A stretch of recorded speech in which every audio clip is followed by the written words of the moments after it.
Hello. I kind of wish I hadn't taken the paper guide. Oh, well, I think I just got it back on. Never mind, everything's fine. Hello. So, today we are working more. Subscribe with Prime. They've subscribed for 36 months and says 3 years of this nonsense. I want a refund. End of line. Well, you picked the wrong time to ask. Sorry. Thank you, TCAC, for the Prime sub there and for 36 months. There you go. Yes, today we are working on, and it is an IBM Electromatic Model 01 from, well, we'll get to the from, because I have something I want to talk about with that. So, yesterday, we worked on this a bunch. Figured out a lot of things with it. Made a lot of progress. How is this holding up? It's not that sticky. And I am optimistic. Subscribe with Prime. They've subscribed for 19 months. End of line.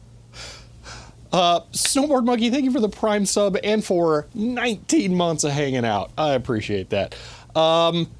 Fully mechanical, it's electric. The electro in the Electromatic.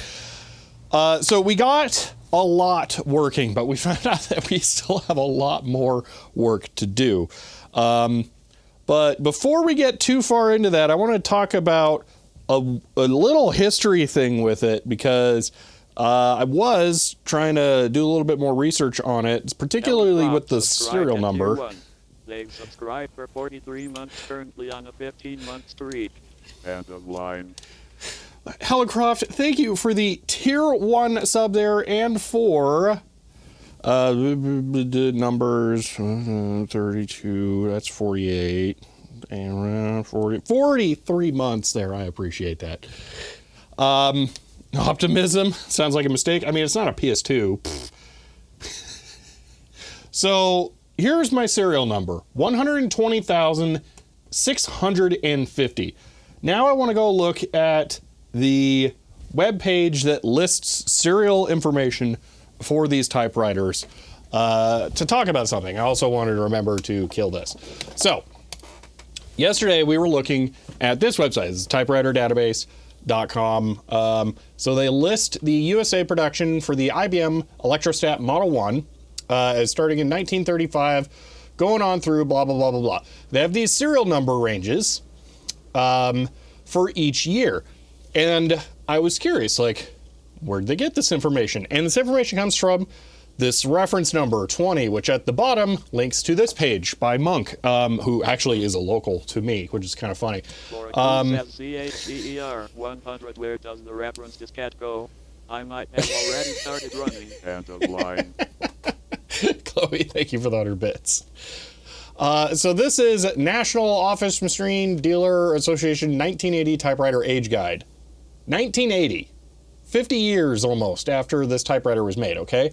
So, oh, that's funny. That's also incredibly close. Anyway, so there are these lists, these pages that talk about years for things, and then there is this one that covers IBM. Now, I wanted to specifically look at this because there is something wonky about this page that does not make sense to me. So over here, we have, let's just look at the Model B. We have the Executive and the Standard, okay? So the Executive came out in 1945. The Standard came out in 1945. Model A, Standard 48, the Executive 49, but both were still produced 49. Same is going to be true with the C. We got the Standard 58, Executive is 59, so 1 year later, but same thing. Boom, boom. Made in the same year. D would be the exact same if we went on to the next page. Go over to the Model 01. Standard starts 1933, ends 1944. Executive starts 1943, ends 1951. So this is actually one sequence, and this is actually another sequence, and it continues from one to the other.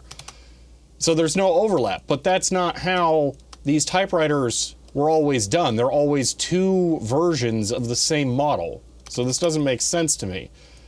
So I'm wondering if this is not correct, because this page also claims that the Executive wasn't introduced until 44, which kinda sorta tracks on that, but not super great. But I don't understand why they're a single serial number series between these two.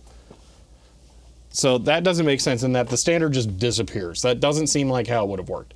So either this is wrong, which came out 50-ish years later after these typewriters were made.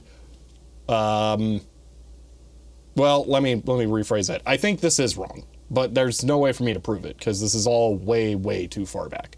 So long story short, I don't know when mine was made, because I don't necessarily believe this, because mine would have to be an Executive, and they claim here, the Executive typewriter, the first typewriter with proportional letter spacing. If mine's an Executive, it should have proportional type spacing, which I don't think it's going to. The type bar width is the same. So we'll see. It's all good. You can file it off the serial number. Gosh. So yeah, we'll see. If it's proportional type spacing, then this might be correct, and mine came out in 1946. If it's not proportional type spacing, this is wrong. That's what it boils down to. Does mine have a serial number? Yes, I just showed it. So the serial number, hold on, I didn't want a new private window. One moment, new window, video route, arm cam, boom. That's the serial number. It's 120,000. So that would put it in this sequence, which would mean it would have to be an Executive, and then it would come from 1946. But I don't think it is an Executive. Compare I to W, I did. They're basically the same. Let's go on another tangent time machine, go to the IBM factory in the 1940s. Yeah. Is it possible the covers are not from the original unit? But what I'm saying, no, I doubt it. I think that would be really unlikely. So while IBM changed how it released numbers after they bought the company, I'd see, this is why I'm saying I don't think this is correct, is what it comes down to. Because I don't think mine is an Executive, and because I don't think it has proportional type spacing. Let's go look at the type bars. I'll show you. Hold on, let me just drink his water.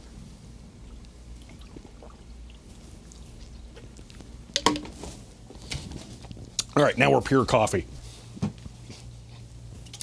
One moment, I'm just gonna adjust the camera in a way that's off screen so you guys don't have to vomit.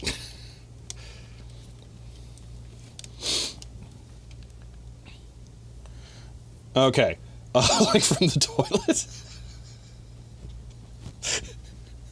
All right, so here is the type basket, okay? So I don't think a caliper measurement is strictly going to be the be-all end-all here because there's likely some variance. But W was over here, type bar width 3.09 millimeters. I is over here, it's 2.6. Now, there's a lot more space around I than there is W, but let's just say capital T here, 3.89. I don't think there's that much variance. I would believe would be a lot narrower. So I don't know. Maybe it is going to be proportional type spacing. I don't think it will be, but if it is, that's going to be super duper cool because this will be the first typewriter that could ever do that. I think. Maybe I'm wrong, but no, you were a type basket. This design like 2 centuries old now? No, typewriters came out in the 1880s. Like many things. Actually, this is one of those things where I was trying to fall asleep and my brain was like, hey, you want to think about a thing you could talk about? And then it's like, not really, but I know I don't have a choice in this. So here's a fun little corollary, all right? So think about how, obviously I don't like this stuff, but let's just put that aside, all right? Think about how quickly AI, software, technology, whatever, has advanced in like the last 3 years, okay? We went from, there's that one weird website where you could put in like a term and it'll generate like 9 images that are vaguely like if you squint with one eye and kind of, you know, smeared it with your finger, you could get a photo of something that looked almost reminiscent of the thing that you looked at. They looked almost kind of like those brain scans where they tell someone to think about something and then they try and recreate it from their memory. Anyway, in the span of about 5 years, we've gone from that to we can't trust anything on the internet because it looks so good, okay? So that's how quickly that has developed. One thing I find absolutely fascinating is how in the 1880s we had that, but for small scale machining, and it changed so much. Cars, typewriters, planes, calculators, all of those things started in the 1880s. It's just crazy what happened then. So yeah, like if you think of, is there a machine that I have personally interacted with? When did it come out? Probably the 1880s. YouTube trying to push that slot farther. Yeah, that aside from that, just think about how quickly that evolved.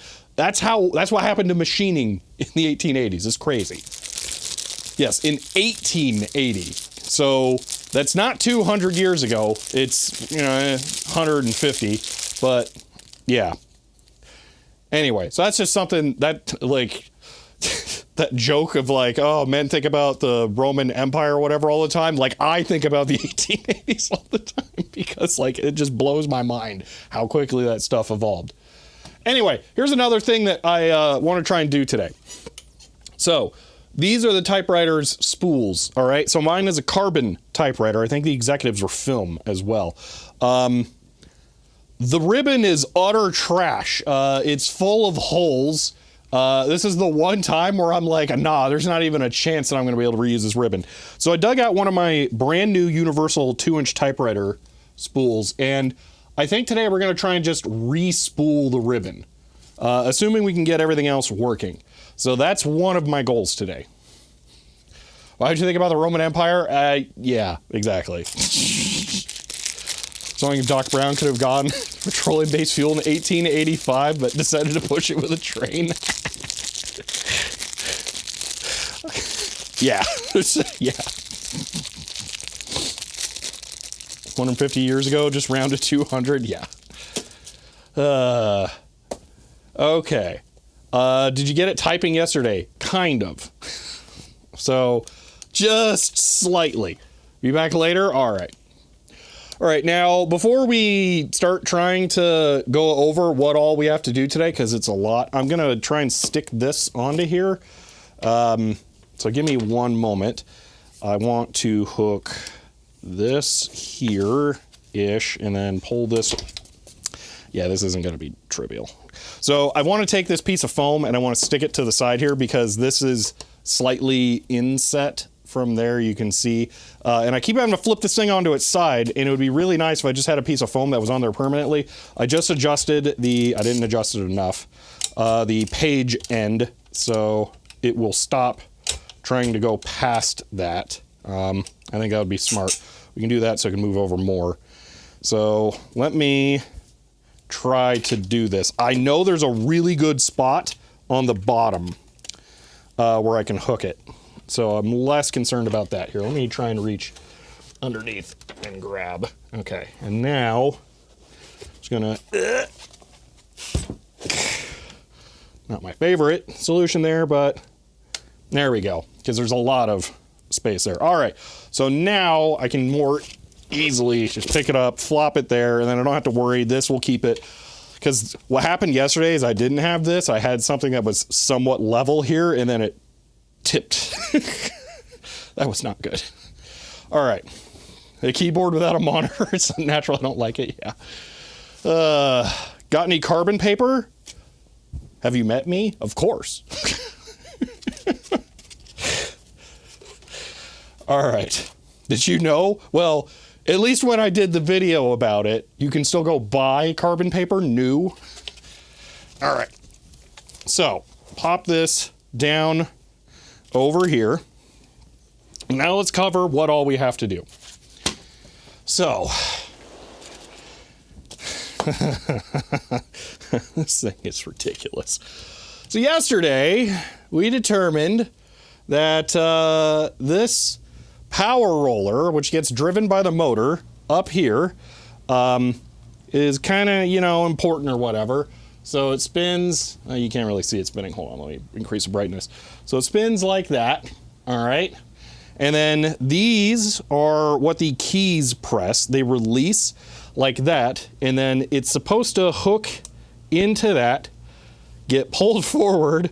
I said get pulled forward, and what happens is as that gets pulled, it pushes one of the hammers up from the basket, and then it goes and it strikes the paper, ka-chow, and then releases, and then that rotates back around, and that's how a key strikes. So it's some kind of weird cam system on the power roller, but as you saw, when I released it, it didn't grab on the roller. Your 9-year-old typewriter using only AI for instructions. Oh gosh. I'm looking forward to not having a reason to say AI in a video. So, we found out yesterday, after that, that if I pop this out,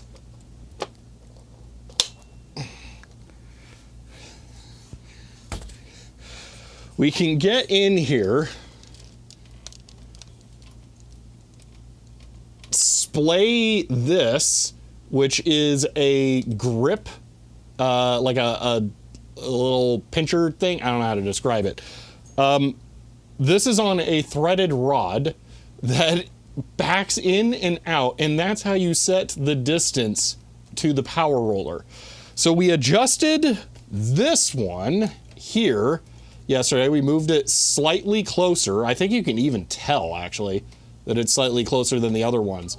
So we moved that one slightly closer, and then it started working better. That was the H key. But you could see some of the other ones, like this one, it's not going in as far. So what we need to do today is take all of these on both sides and adjust them so that we have the right amount of space on the keys. Because what happens is this gets released. This is supposed to click forward. The key is pressed, released. Wow, did the lubricant I put on there not hold? That is slower than I would have liked. Yeah, that's fat. Okay, so that one maybe didn't take to it so well. Well, anyway, they're supposed to pop forward. Let me just push a key. None of them want to release. Oh, is it because it's in the off position? Hold on, here we go. So I'll press a key. It's supposed to release and go forward, but it's not going forward enough. So we need to recalibrate these to shift them all forward slightly, which is going to take forever. So, yay. That's what we're doing. Is there a spec for the clearance? Nope. I didn't bring a feeler gauge either. I forgot. So instead, we have feeler torn sheet of paper. We're going to go ahead and just use that.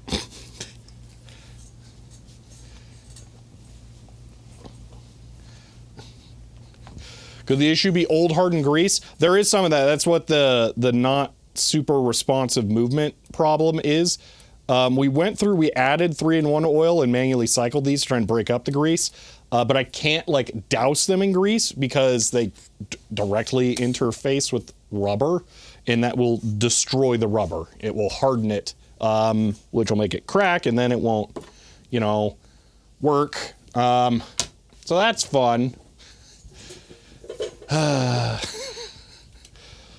Further, yesterday's comment, start with IPA. Yes, but I did flush and clean one, and that worked really well on that one, but I did not want to do that to all of them.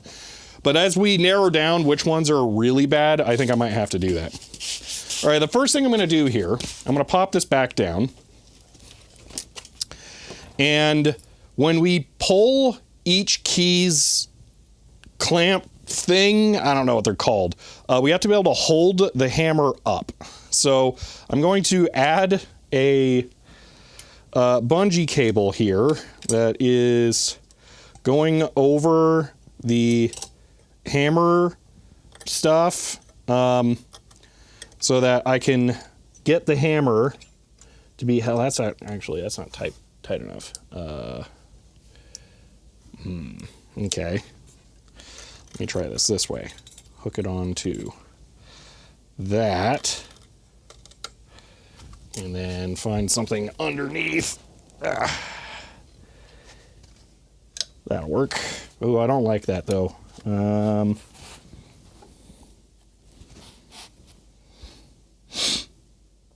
Great. What am I going to hook this on? We need to be able to hold the hammer up, so I want to use this bungee cable. But I also need to be able to, like, release it and bring it back, so I'm trying to figure out where's the best place to do this.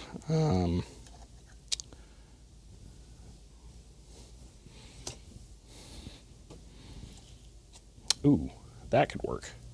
Actually, yeah, let's just do it that way. So, even.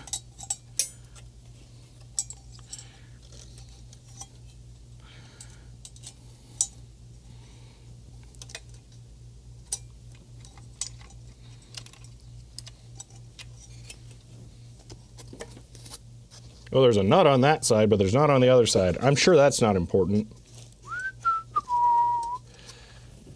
Okay, so now I will be able to do that and not have to worry. So what I'll do is, let me just demonstrate this. Fast forward through yesterday's VOD. Are you missing a type bar spring? I am missing exactly one. Here, I can show you. So, way deep in here, there it is. That's the one missing one on the S key, which is, you know, I would never type S. I don't think it's actually going to matter, but I don't know. So one of them was loose, and I had to put it back. It's possible the other one's rattling around in there, but yeah, I am missing that. Ping me if you can't find a replacement. All right. All right, so let me go over the process to explain this. So press a key, boom. This rotates. Now what I'm going to do, go up here. I need to find the hammer for that. So I can wiggle this. See, oh, it's that hammer. I will take that, move it up here, pop it in there, and then hold it in place, which there's this handy little notch in there, actually. So then we can pop it back over, and now this is retained. It won't go, it won't, I can't lose this, essentially, is what it is. So it won't press it in wrong, and then I can work on it. So that releases the pressure on that, essentially. Now, I was thinking about how I want to do this. because it sucks. And here's my thought process. I'm going to release this. Boop. I think I should take a marker,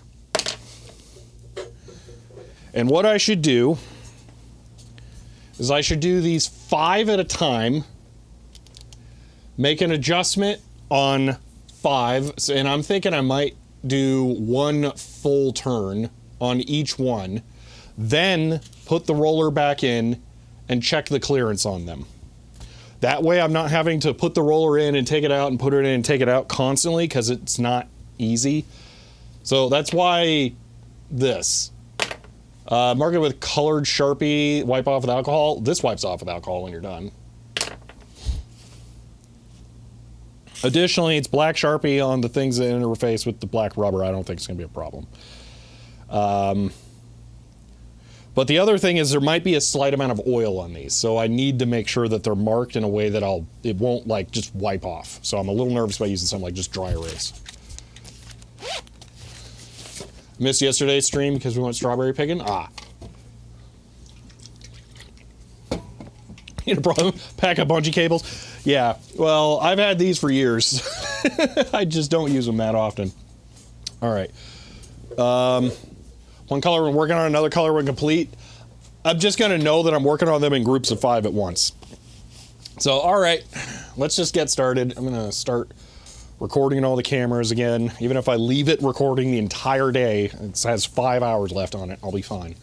What I think I'm going to do, I think I might actually try and make a video about this, but then just voice over it instead. Because, holy moly. All right, so we're going to do the first 5. I'm going to just mark them when they're done, and then work down so I know it's the next group of 5 that needs adjustment. So let's do the first one. So I don't actually have to know what the keys are. I just need to know which hammer it is. So I'm pushing the hammer up, locking it in place, and now I get to do this. Oh my gosh. This is gonna suck, like a lot.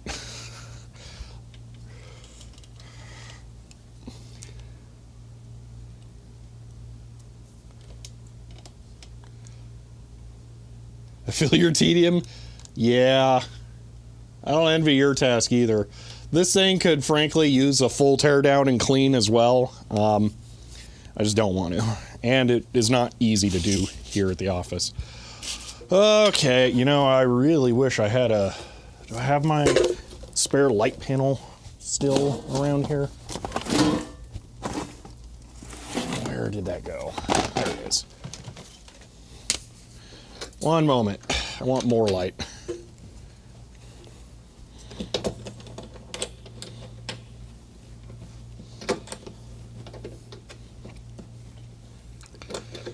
So nobody said, "Ah, gosh, I hate having all this extra light, so making it so easy to see." Stop recording. That. Converting a Selectric 2 to a teletype, found several on eBay, match paint scheme, Centurion or Nova. Yeah, the blue is pretty common. I have a blue. I mean, not like tan. Tan is super common. That's a whole other thing.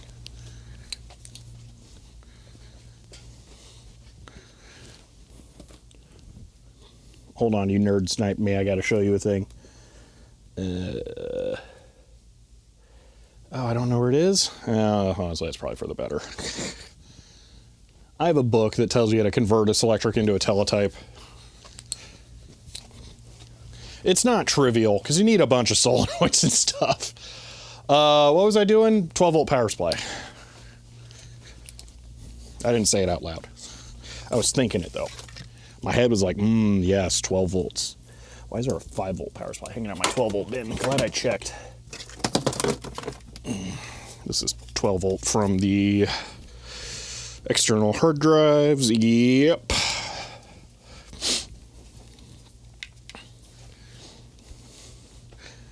All right, so like you said, you can get the power roller refurbished.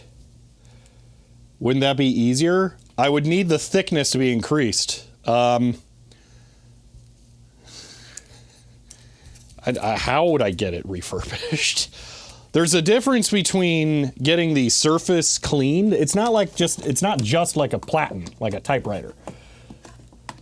So if they don't replace the rubber, it will be thinner, and this will still be necessary. If they replace the rubber, it probably won't be the correct thickness, which means that I will still need to do this.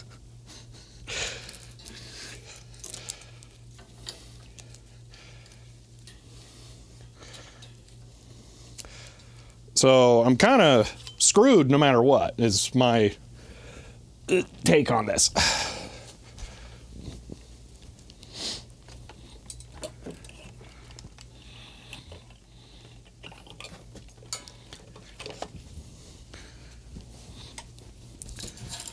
Cable's not tremendously long.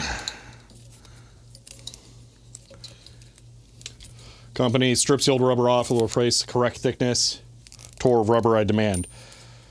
Well, unless that service manual has it, then it's not going to help. That, and there's a chance this has already been done. If you look really close at all of the gears on these, you can see a lot of them have been worn smooth on the front teeth.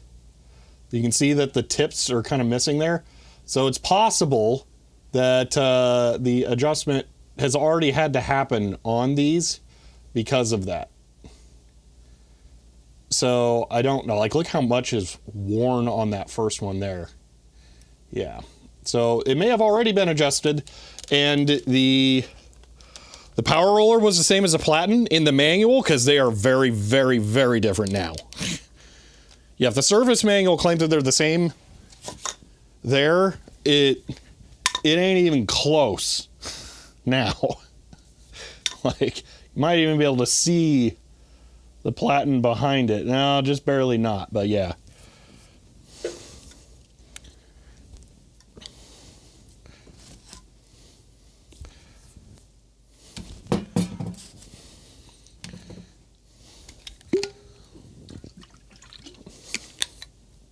DJ, that's what the spacebar was doing on there. See? Sorry, that. Spacebar was doing a burnout. That's why we have that clean strip.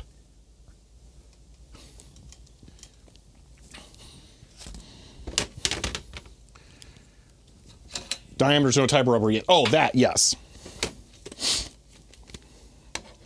Yeah, the power roller, I'm pretty sure is the same type as a platen.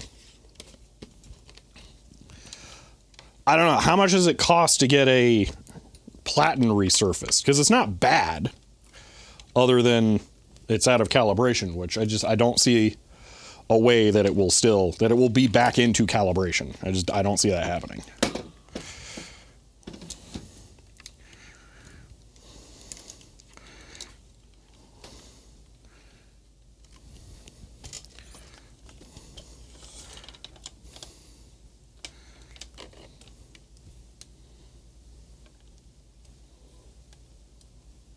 Oh, look at all that light now. That's so much better.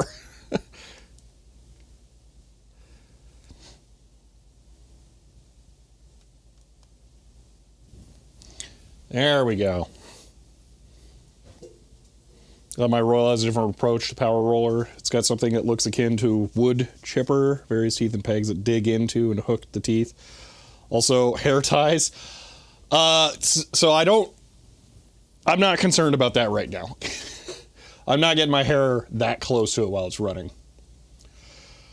Okay, let me make sure. Hammer. It's still restrained. All right. Let's go. Let the fun begin. All right. Actually, I'm going to do just this one first. As I said, I was going to do a full turn. And I want to see how much that is. So for the record, yesterday I could take a piece of paper, I could put it between the cam and the oh,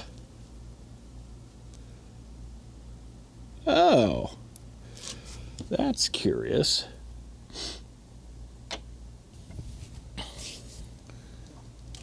It's not seated correctly. It's off. And I think Poot actually mentioned this about one of the ones down here. That one's not seated correctly. That is not the one I did. This is the one I did. So yeah, I think that was the exact one that Poot mentioned. All the other ones look correct. So at least 2 of them not seated correctly. That's a potential sign that they've been monkeyed with.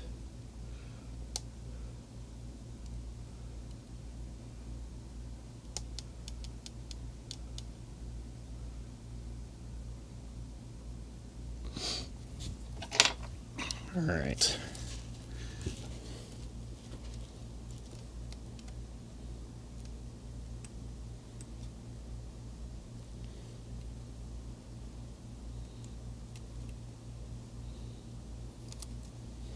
You know, I wonder if maybe going in from behind. Oh, how am I going to do this without bouncing the camera all over? It just has to be angled up more. That way it's more out of the way.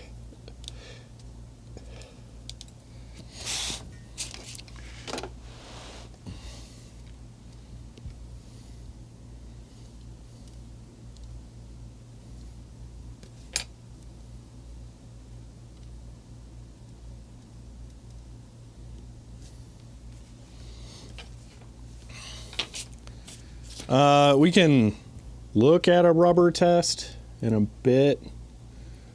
I'm not so. Oh, that was so much easier coming in from the back. Okay. Grab. Boom. Okay. Wait, I forgot. Hold on, let's go back to the manual.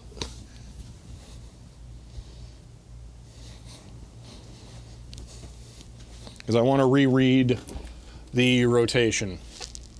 Okay, when linkage is disconnected, turning it to the right, clockwise, brings the cam closer. Okay, turning it counterclockwise moves it away. Okay, we need to turn it clockwise.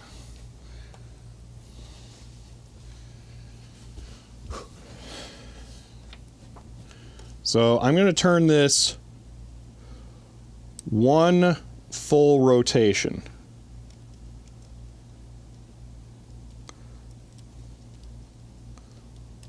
Wow, these tweezers suck at this.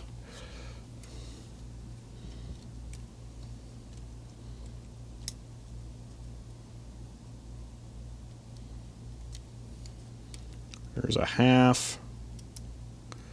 Well, good news, it's really not easy to turn, so I don't think I'm going to screw up and like overdo it. Okay. Still bounced to the camera. Oh well. You want to clip on there? Maybe the holes are misaligned or something. Jeez. Okay.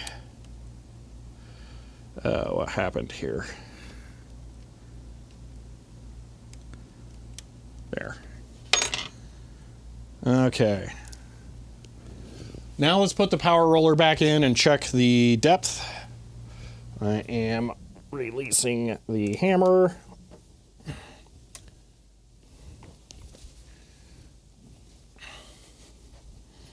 Gonna cycle this. Okay. So it really doesn't change much.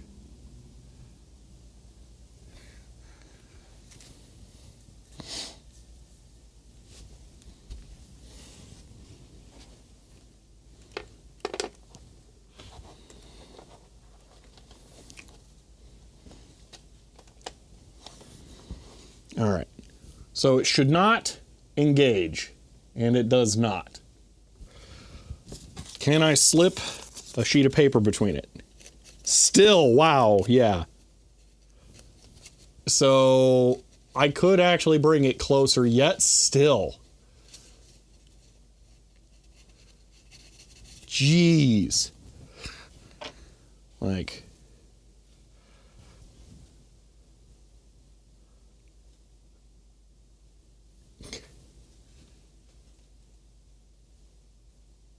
Oh, yeah, here's your impression test. So on a part of it that is not used fingernail.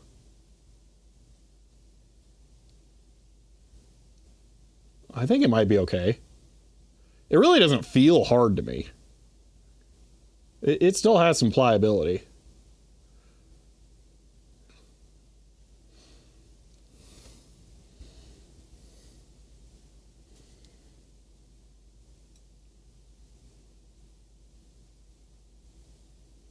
It's in incredible shape. Yeah, I'm actually quite happy with it.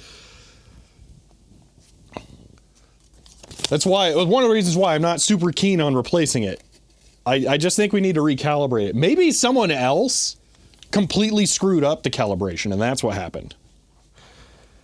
All right, let's do another full turn, I guess.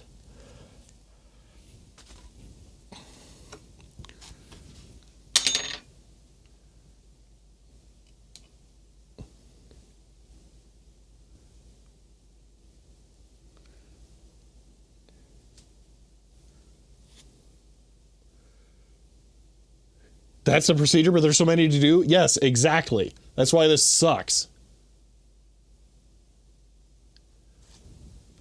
Platinum, this one goes click if you tap your nail against it. Oh, God. No, it's nothing like that. No. It feels proper. Oh, retain it. Hold on. Release.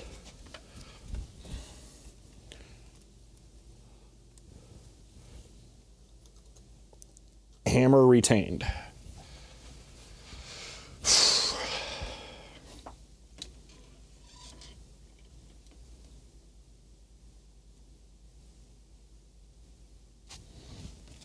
Alright, so sitting in the rain for about a decade. I think this one's Arizona native. There's no rust anywhere. So. Alright. Oh yeah, going behind's a cheat code. Okay, so one more forward. I'm just never going to be able to not bump the camera. That's half.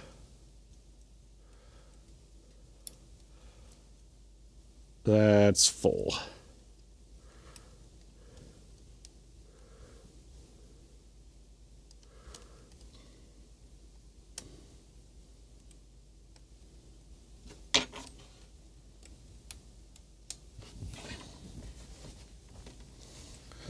What happens if it's not retained? This piece moves in.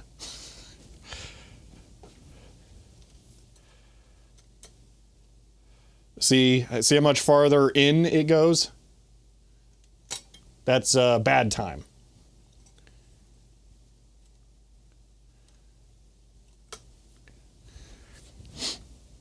Seen any of the mechanics from your areas getting a response to Rust Belt vehicle? No, I have not.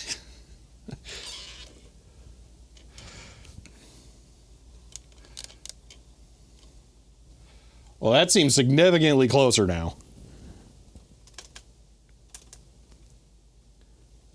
Wow, that seems like such a difference. It's almost like it didn't even move the last time, comparatively. Yeah, there's no way that's not touching the whole time now.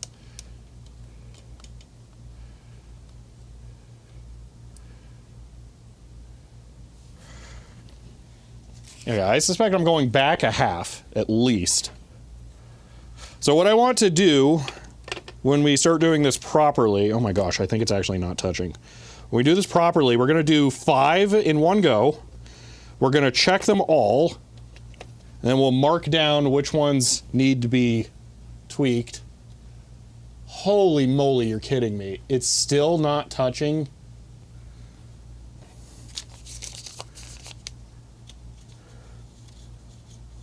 They're so bad. Oh my gosh.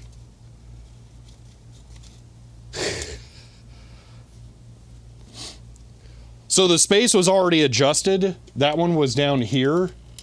It's this one. It was digging into the roller really bad. So someone had really clamped the snot out of it.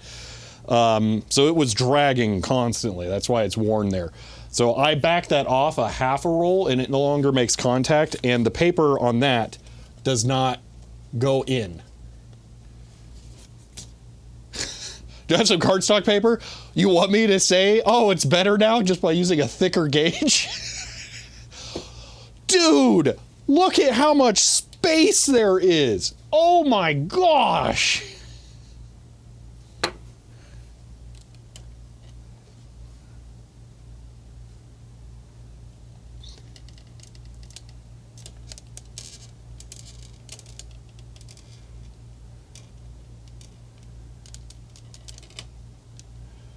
How about the other side? It's harder to see that side. I'm not even sure how we're going to check that side. That side's way more difficult. There's a big gap there, it looks like, too. Ugh. Get all those in adjustment? Yeah. Yeah, I want them... I mean, that's probably acceptable. Right there. I bet that one is fine. But there's a canyon between that one and the one below it, in comparison. I wonder if I can get this light to shine behind it. Hold on.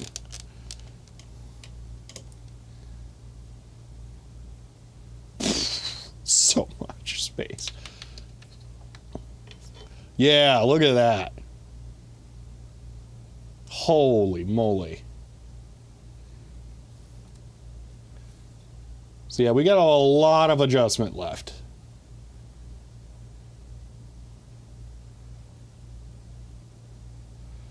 I think that's acceptable. I'm fine with that amount of space on this top one.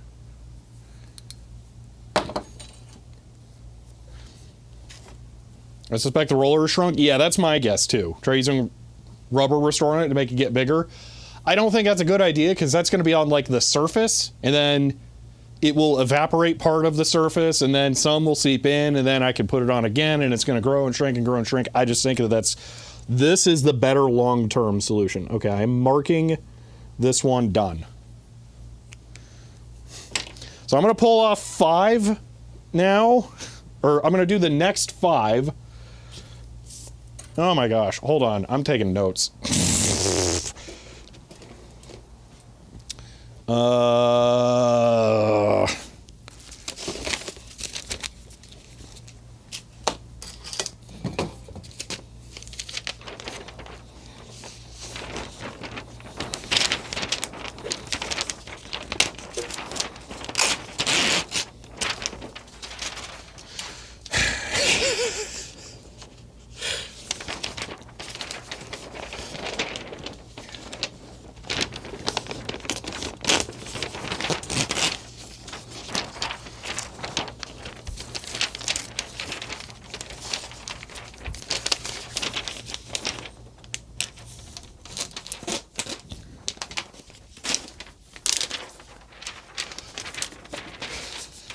This is better than the PS2 still. Yep.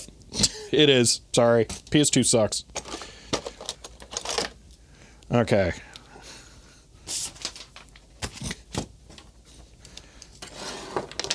So I skipped this one. We should do that one next, or at the very least check it. It looks like it might be okay.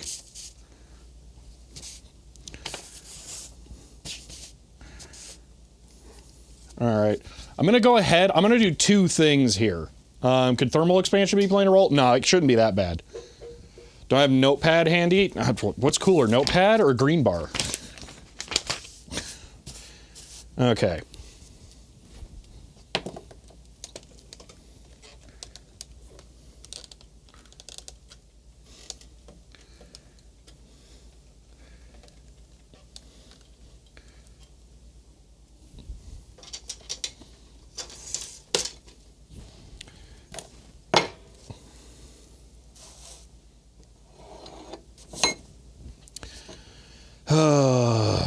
There's a lot here. All right.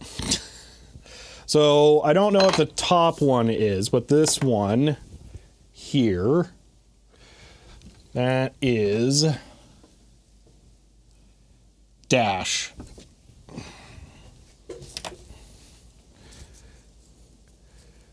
So dash took 2 turns. So I'm going to start marking which key and how many turns. So key turns, and then turns, key.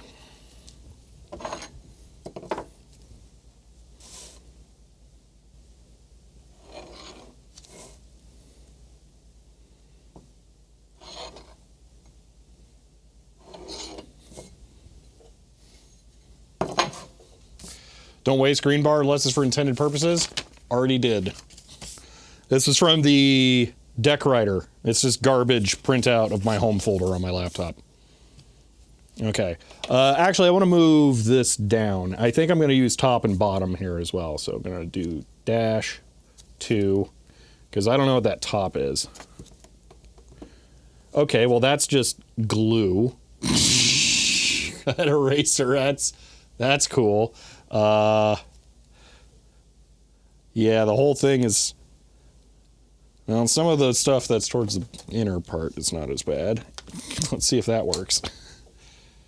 A lot of conflicting information on identifying these. There was some nonsense, but you can special order these with different keys for different tasks. Having the one button might mean it's for accountants. That could make sense. I could definitely see... This is just glue. Okay, well, whatever. That is not working at all.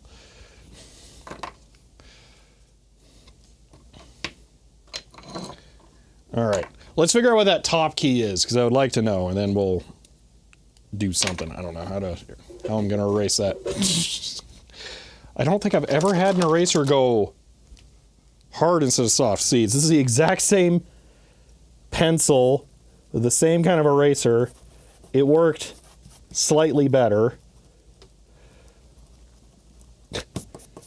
Maybe I replaced that eraser earlier. Hold on, has this got lead in it? Yeah, we'll just use that one instead.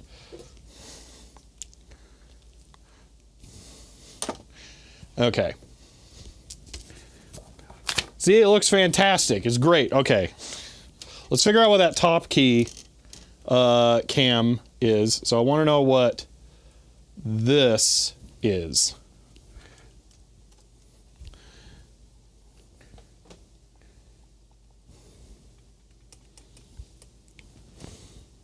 Carriage return. C. Broke the lead because I'm smart. R. Okay. Let's check the depth. So I think that one looked okay. Gotta get the angle just exactly right. Never had a razor go soft, only turning brittle. Yeah, I don't think I've ever noticed one go soft either. It's kind of weird.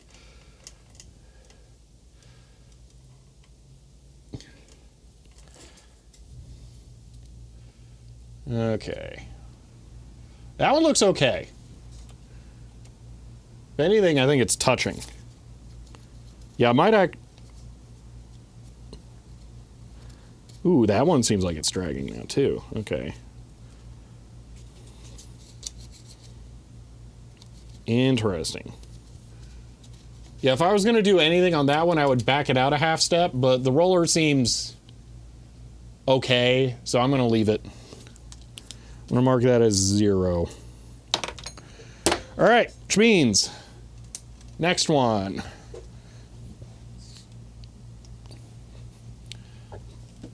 This is question mark.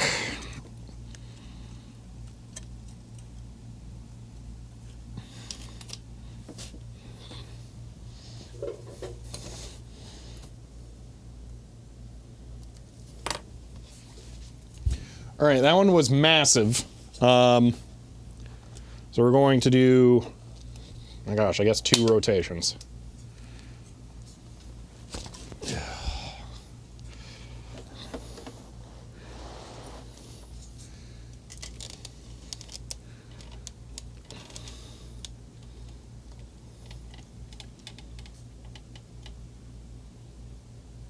No, there is no recommended gap. They recommend don't do this.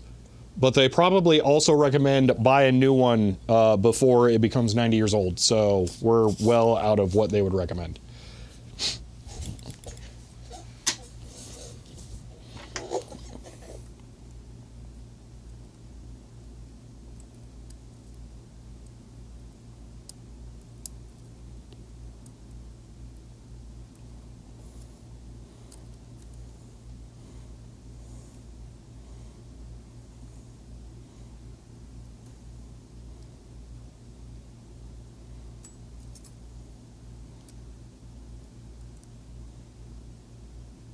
1,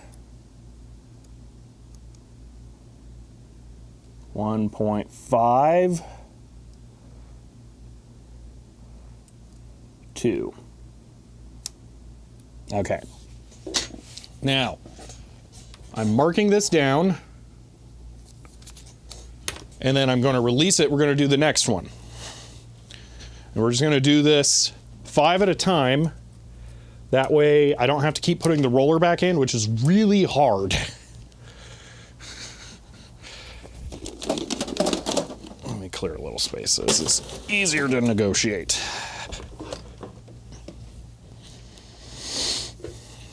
Okay, so this one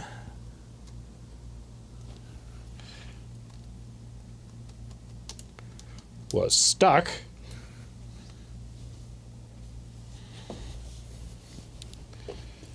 This is colon.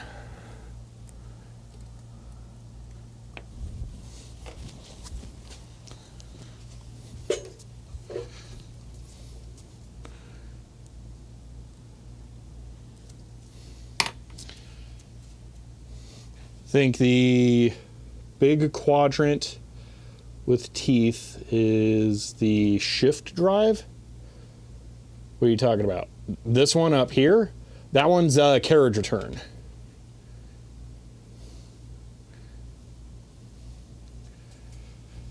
And how does it do case shift? The basket moves up and down.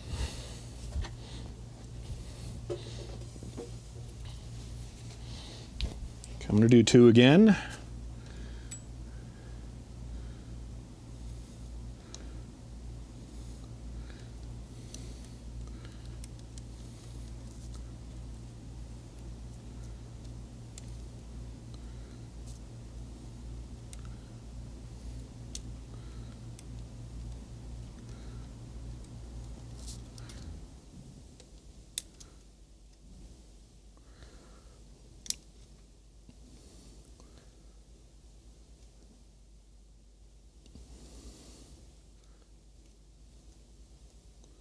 Point 5, 1,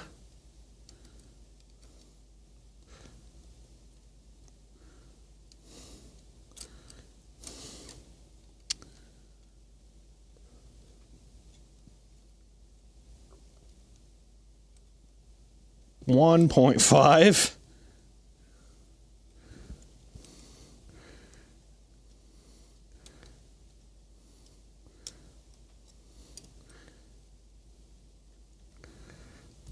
2.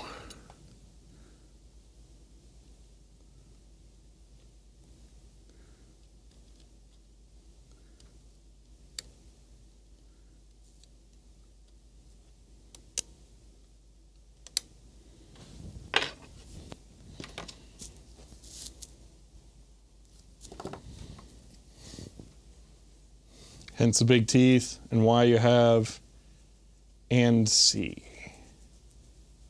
Bottom one next to space. Oh, that. Hold on. Big quadrant with the big teeth is the shift drive. Oh, that makes sense. Yeah, it probably is. It 100% is.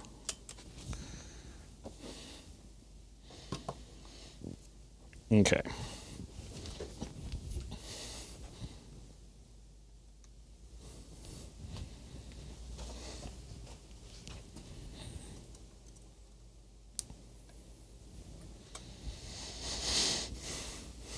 All right, third one down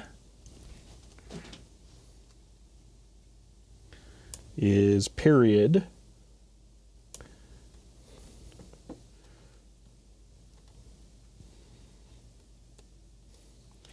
They're still slightly sticking to the rubber pad under the basket.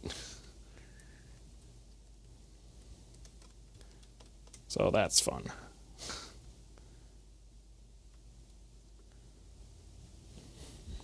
And a bunch of these are all loose.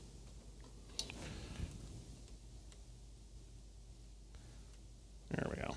Wait, why are there still like... These are loose, they'll swing. Huh.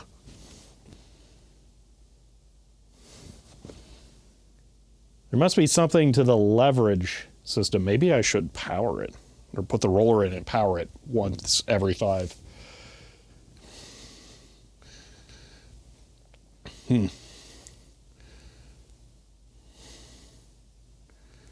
Get a big flat screwdriver. It's really small. I don't think you understand. Hold on. I'll show you when I get the other one out. It's small and tight. You know how all the oil was caked into these and they wouldn't rotate? The same thing is true with those. Period. Hold on. Period.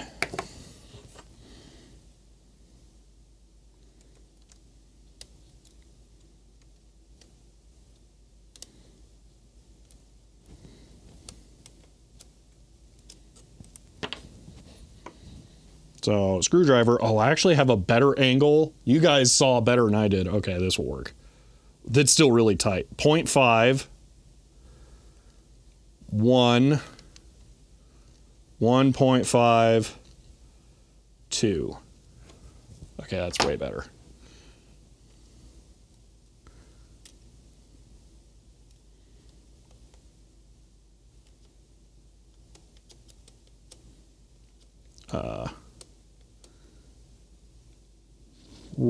How did that happen? Wait, it moved out more than the other ones did. Now it's stuck above and below those. Oh, maybe that's why it seemed like it had a better shot. Ooh.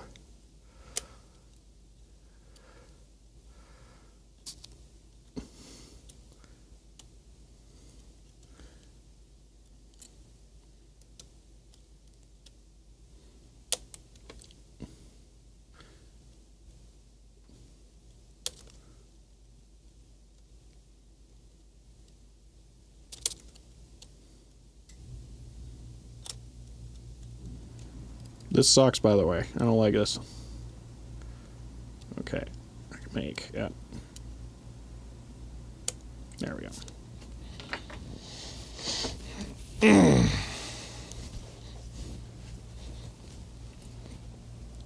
It's less fiddling as long as that's true without having to, like, pull it out like that. Okay, that was 1, 2, 3. I did 2. Oh. 3, 4 is L. Be easy to remember because L is real. L. You voided the warranty. Yeah.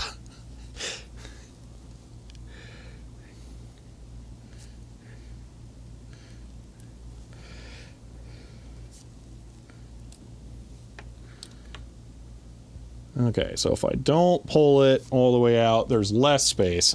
Yes, so much more obvious from this angle that you can actually get in there. From the angle I'm at, you can't see it all. So that's the downside of doing this on camera. Okay. 0.5, 1, 1.5, 2. And it again, bump these, but that's fine.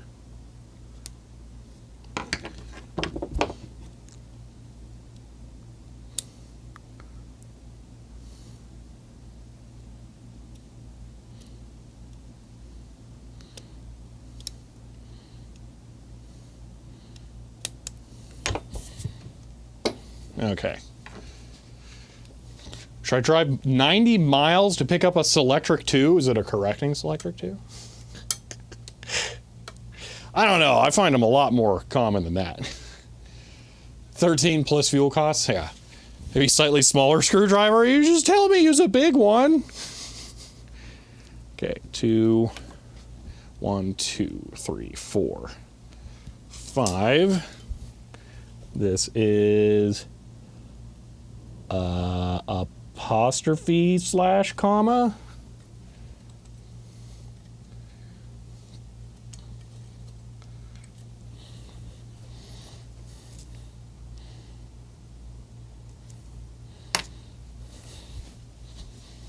Doing better than me. I could never do this on camera. honestly, one of the reasons why I like doing stuff like this on camera is it's nice to have the video record of what I did for when I screw something up.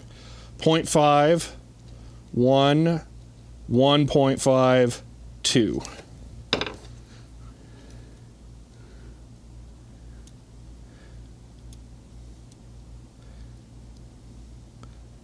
That's the secret real reason to make a YouTube channel. Take 60 pictures per second as you work for reference material for yourself.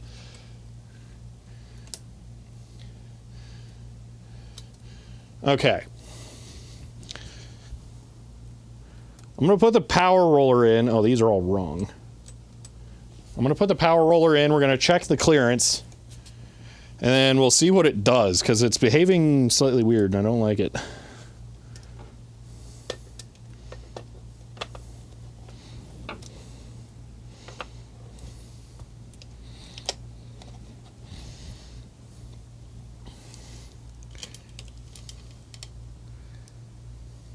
Okay, so the top 6 should be the better ones. Dude, there's such a gap still. What the heck? How?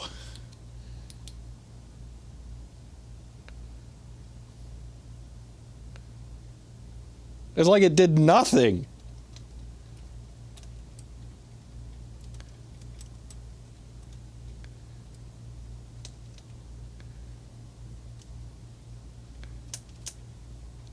Well, now they all touch.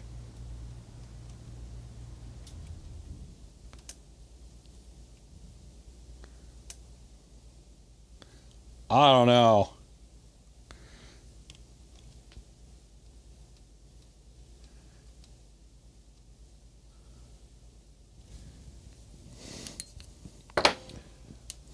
I'm going to turn it on and watch. No, I didn't go the wrong way. I wanted them to be closer. Okay.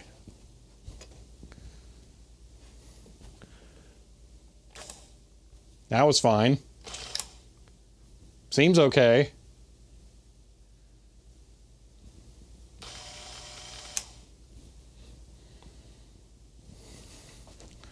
Oh, there's a good reason to document the keys.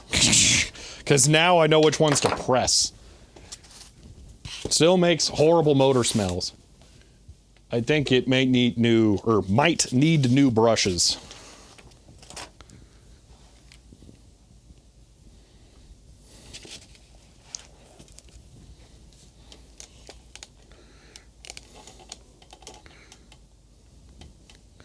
Okay, so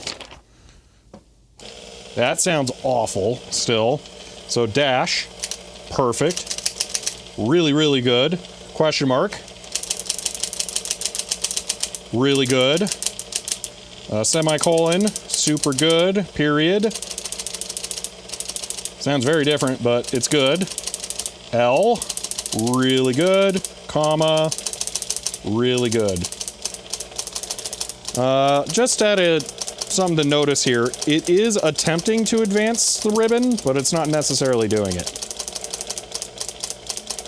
So we might have a little bit of calibration to do. Oh, there we go. It just wasn't locked in. One direction. Oh, yeah, it just wasn't locked in. Okay, that's all. All right, cool.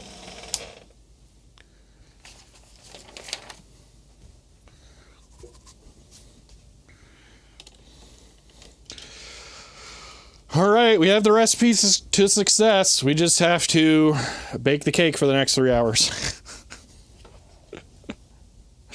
That worked great. Ugh.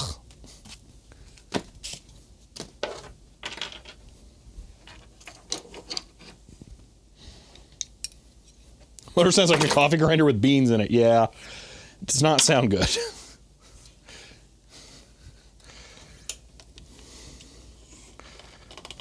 This is dry ball bearings and the motor will quiet down as they grind smooth. I was actually thinking about trying to take it apart or just get a better look at it to see if I could lubricate bearings, because it does kind of sound like bad bearings. I don't see anything. That might be a shaft with bearings. I don't know. That seems too small. So maybe there's something in the back, which would be a lot more difficult to get to. That's why carbon paper earlier, see if you could pass.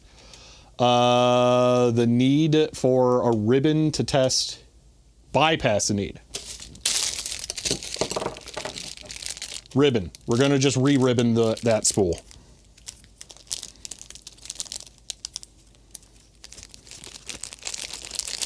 This one's brand spanking new, which means it sucks. But that's, yeah. That's a different problem.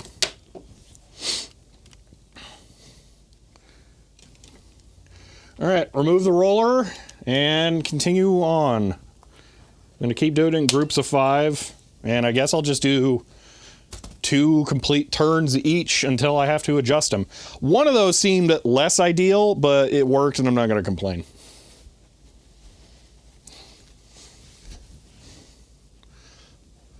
Top side of the motor should have oiling access. If that's the case, then I will do that.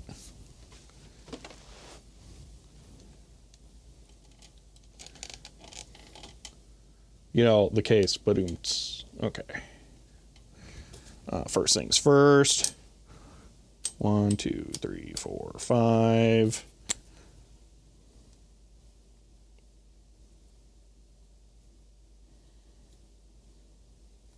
Those are all done. Okay.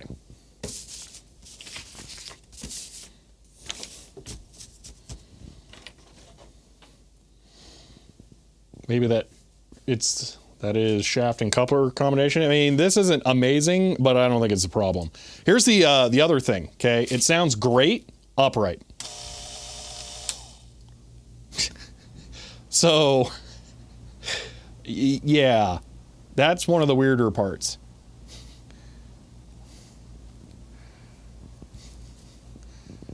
If I've done 10 million to go, up. Alrighty. That is K.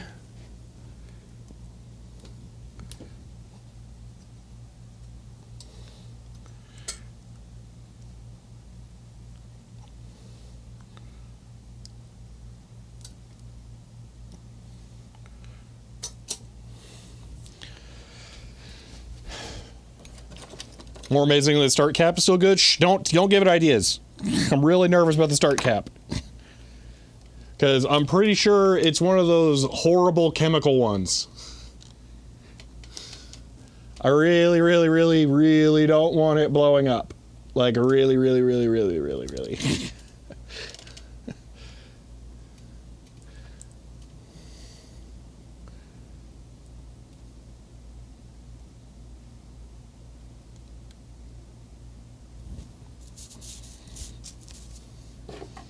If it's still working, it'll outlive me. Good. That's what I want to hear. Wait, is it going to outlive me because it's going to off gas and kill me?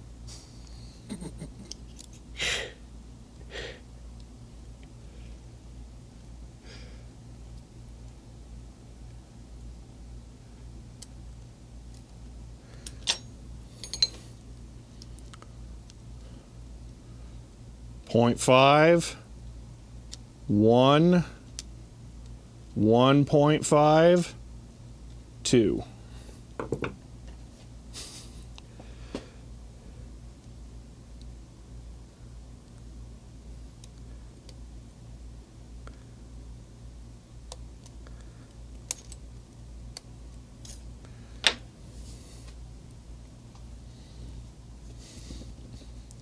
Motor will never be fully quiet, but you should be able to shut it up a bit. Yeah, I would assume that it's not. At least it's not like a Selectric where it's got the failing main gear that's going to gallop.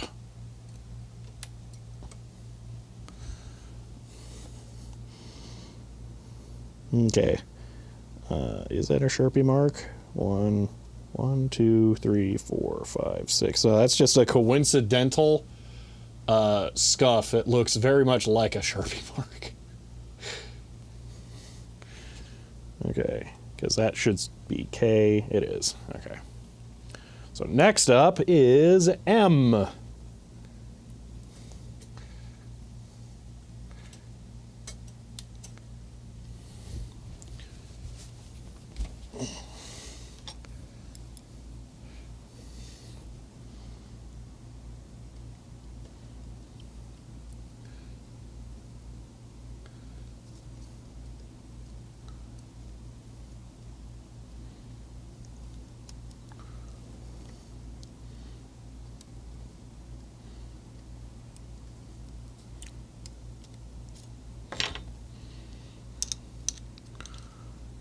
Oh, hold on. 2, 2. 0.5, 1, 1.5, 2. I'm going to count that out every time because I don't want to screw up. All 6 billion times.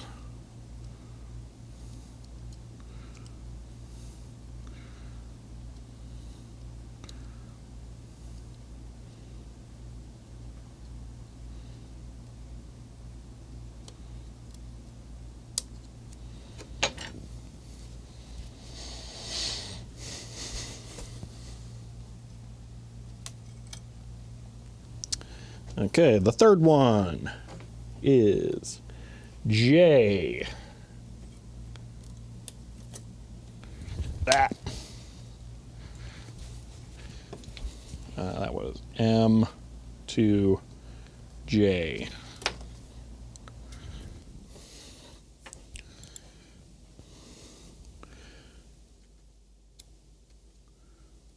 I don't care what's going on over here until I go to put the power roller in.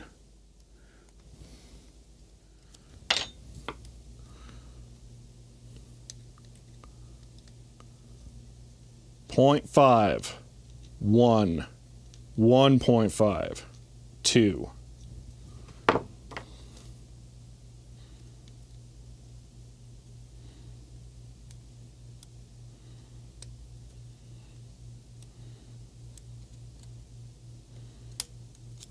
Okay. 2 in the books. Alrighty. That was 3 done. 1, 2, 3. We're on to N.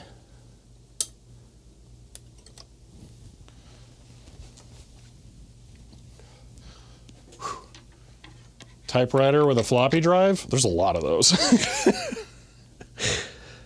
That's one of the few things I can somewhat consistently find at Goodwill. Now, cool typewriters with floppy drives, that's a little rarer. There were a lot of garbage word processors by like Brother that had them built in as a last gasp of relevancy when computers were coming out. 0.5, this one's really tight. 1, 1.5, 2. Yeah, that's one of those ones with the tweezer has been nearly impossible.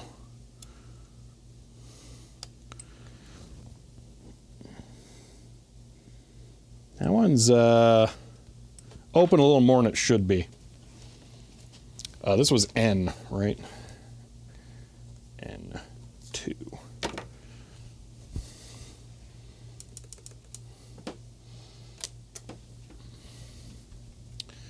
How does it access the drives of a CPU? Yes, it's just like a whole computer. 1, 2, 3, 4, 5. Way down there. This is H. We've already done H, so we're going to skip that. H, does anyone remember what we did for H? Was it 1.5? Or did we do 2? I don't remember.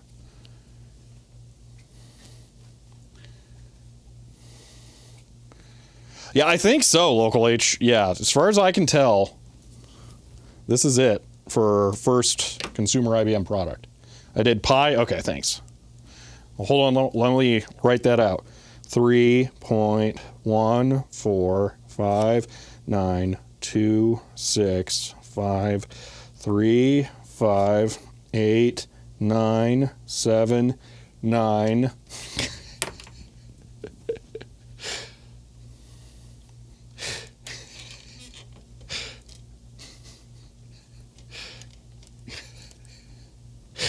I think it was 1.5. Okay, thank you. 1.5. I'm going to put a slight question mark, though, just to be sure that I...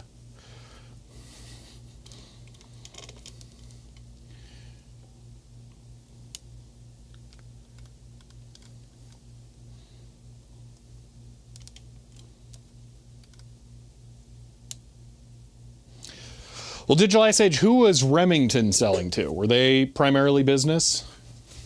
Because I suspect they continued a lot of contracts from that, too.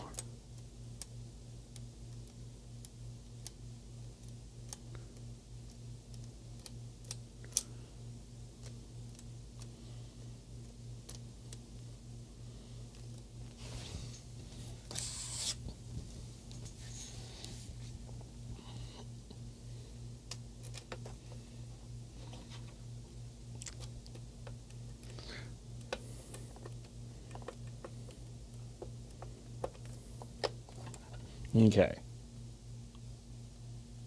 That was wrong. This is part of why this thing sucks to put back in. You have to get it, yeah, engaged in the thing up there. Okay. None of them are getting drug in.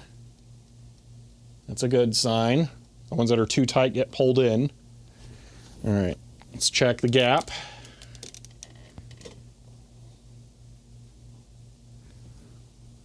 So I did 1, 2, 3, 4, 5. This one on. 1, 2, 3, 4, 5. Okay, so second up from the bottom.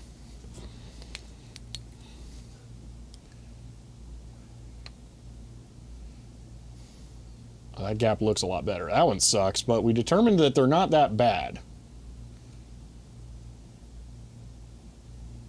Yeah, and then huge gaps down there for the ones we didn't do. Okay, let's test them. Remington also sold consumer products under names like razors, firearms, so name appearing in typewriters gave a name familiar to the public, unlike IBM, which had... Yes, well, what I'm saying is they may have sold the Electromatics to the same customers that Remington was selling an Electromatics to, because the other part of the story is that Electromatic was badging typewriters for Remington, and then Remington went, nah, we're good, and then IBM was like, we'll just take your entire stock.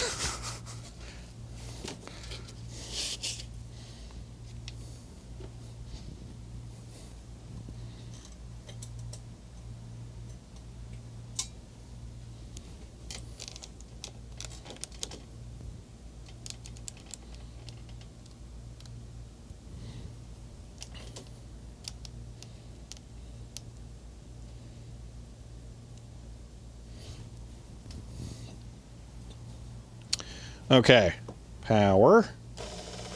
Didn't do anything stupid. Okay, so K, really nice. M,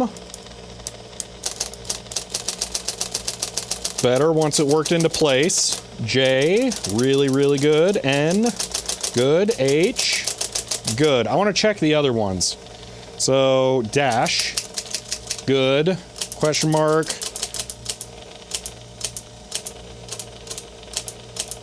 Yeah, question mark's okay. Colon, good. Period, good. L, good. Well, actually, let's add one turn to L. Plus, let's add at least a half turn. Or, wait, is it just slowing down? No, K might need it too. Stop doing that. Whoa.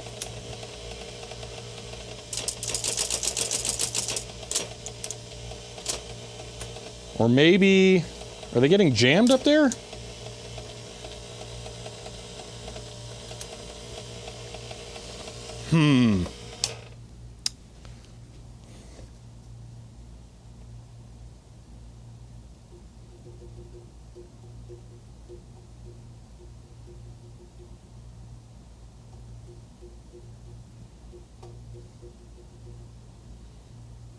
No, S is the one with no spring. Both K and L were behaving a little weak. Why is J, like, stuck down? Hold on. It works fine.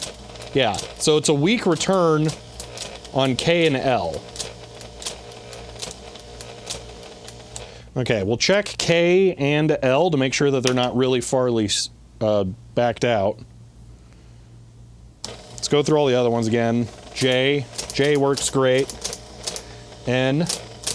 Ultra super awesome. And then H. Ultra super awesome. Okay, so is it...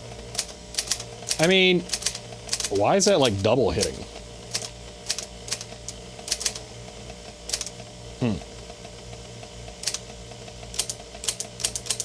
Comma could be a little weak. And then J or L is ultra weak. Okay. So we'll check comma, L, and K. Low down the basket might have trash stuck into the slot. Yeah, I tried to clean that out a little bit earlier.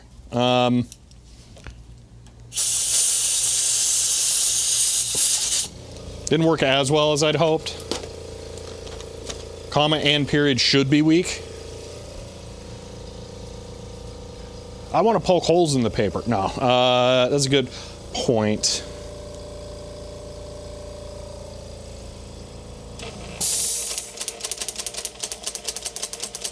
Yeah, those are reasonable then.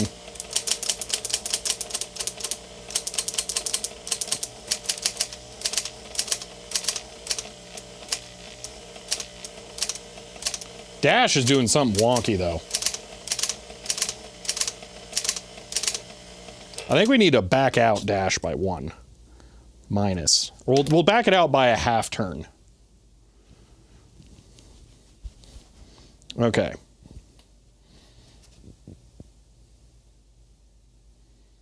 Double strike is the quadrant not tilting freely. What are you calling a quadrant? Do you mean the cams?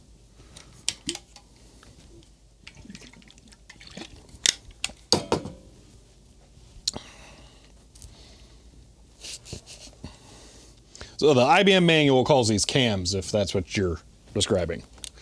Dash is either too close or not spinning into the disengaged position. Yeah, so we'll back out this by half, and then we'll increase the other ones by half.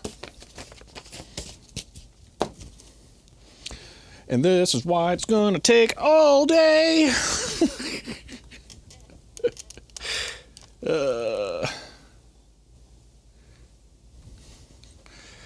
Oh, that's new. Yeah, it's too close. Oops.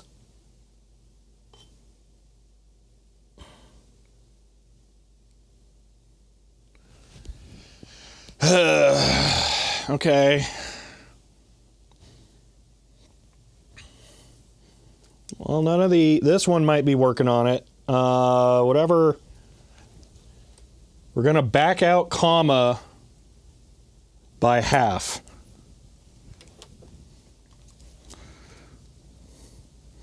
Okay, we're gonna start incrementing these by 1.5. Comma.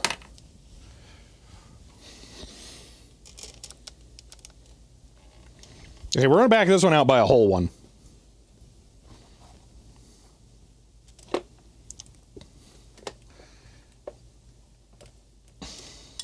Yeah, why restore typewriter cost so much? Yeah. And I don't know what a PS2 is. There's none of those here.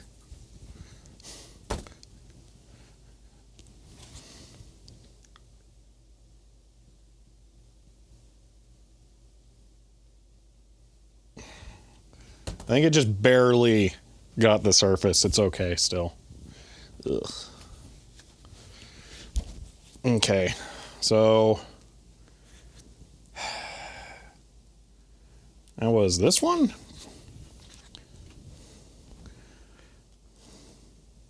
No.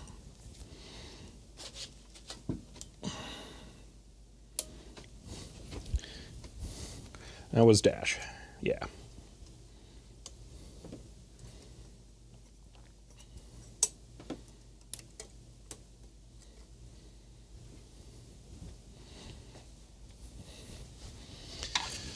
Oh, create fresh, clean surface teeth grab. Yep, nothing to see there. Yeah.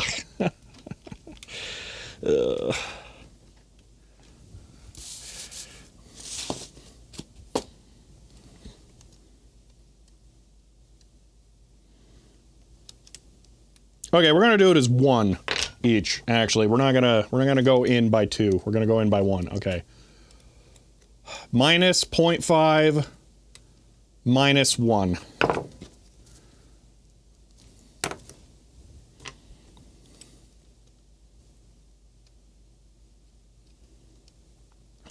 I want to pinch this a little bit because it feels kind of weak.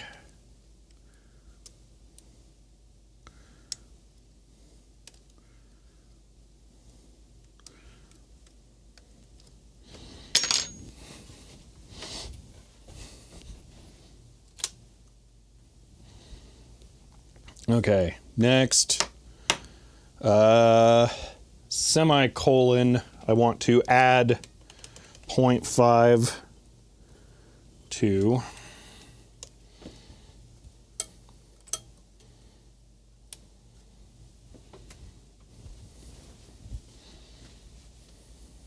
it's a self-calibrating roller. Gosh. 0.5.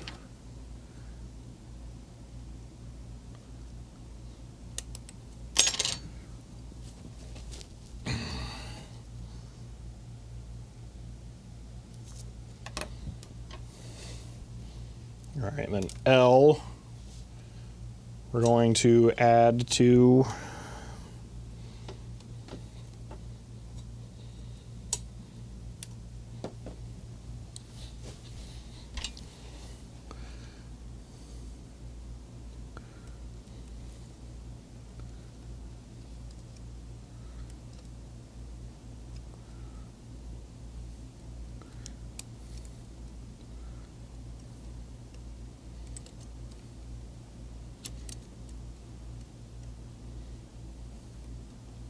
I'd never seen this power roller type system before, Philip. It seems like from your description that it's not uncommon. I'm curious, how many typewriters use this? I don't have any other old electrics, now that I think about it. But maybe it was much more common than I know.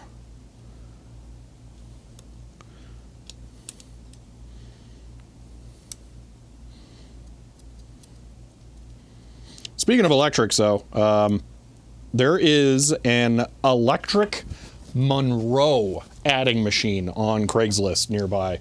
And it's the weirdest looking thing because I think it's aftermarket. It's so weird. It was very common? Okay.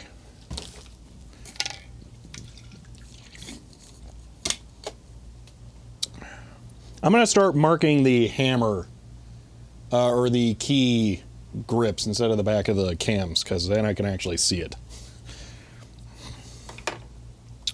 Okay, K, I want to, no, comma, I need to subtract from.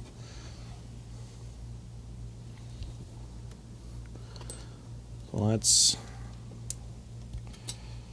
subtract half a turn from comma.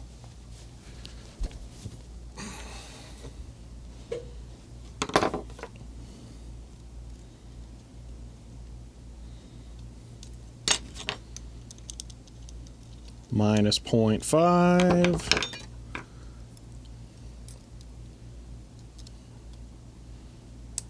Ooh, I might be able to do this entirely with this thing, although getting that out would be a pain in the butt.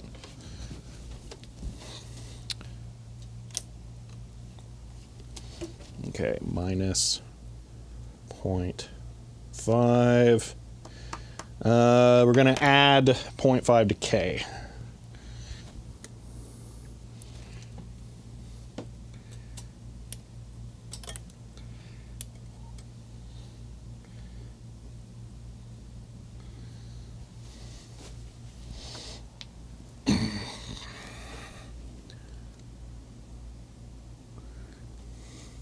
Keep trying to think if there's a way I can do this without having to kneel the entire time, but I can't. Add 0.5.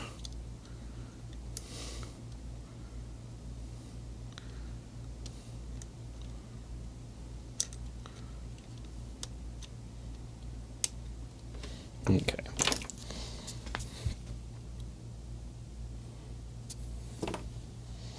Craigslist is weak. What do you mean Craigslist is weak?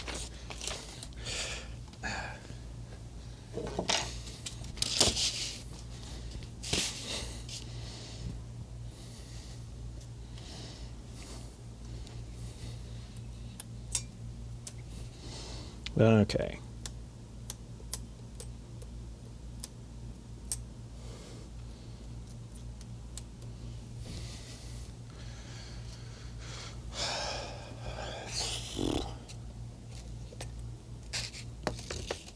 Oh, more evidence that this thing had the power or the roller cams adjusted. Look at how scratched up this is. This was like this when I started. So this has a nut over it that goes over that.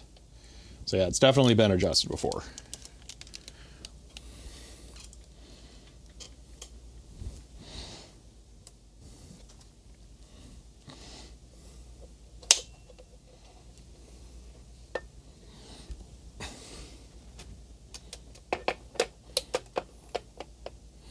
I also love how that thing guarantees is a two-hand operation every single time. Okay, just double check. Nothing drags. Okay, let's test force.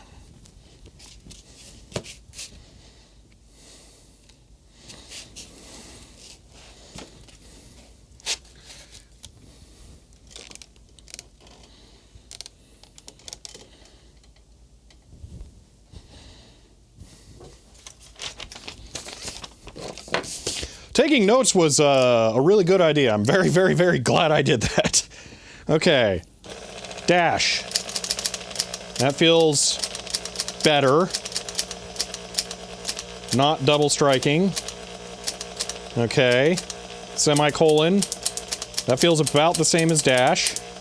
Not double striking. L. Still feels really lethargic. I'm not crazy about that. We'll check the basket. K. Still lethargic, comma. Feels more appropriate now. Okay, let's check. It was K and L that are lethargic. Make sure I'm not damaging the roller where those are, which I think I might be, based on the striping that's starting to form on the opposite sides of the other ones. And when the adjustments, they were accused of working with chiropractors. Okay, so K and L. Oh, these are way down here, though. It's not these. Wait, do I have these all too tight here? I think I should back these three out.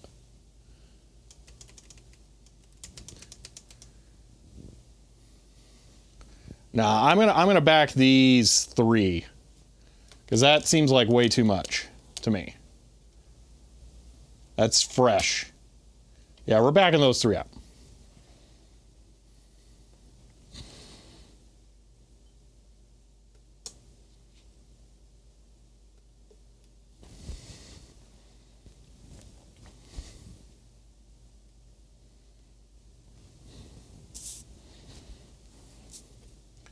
All right, so the first one is comma, one of the ones I just increased it on. Okay.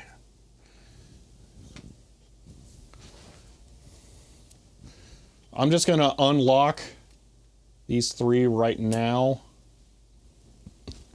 so that I know which ones that I need to work on.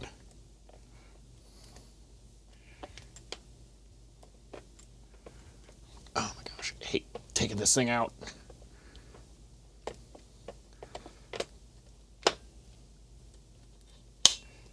There's always IBM typewriters. They made a lot. You gotta be more specific than that.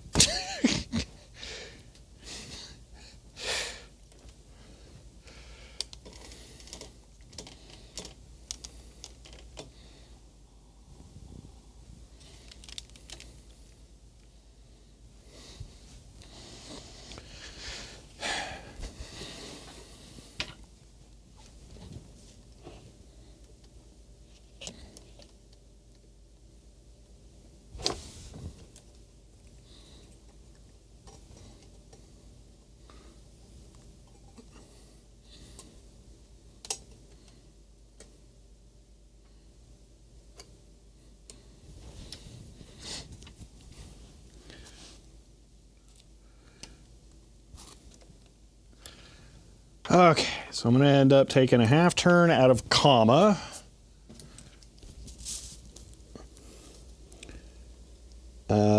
Minus 0.5. Oh, I already did this one. Maybe it's okay. Maybe I don't want to do this. I'm gonna stop this one. I think I already fixed this one.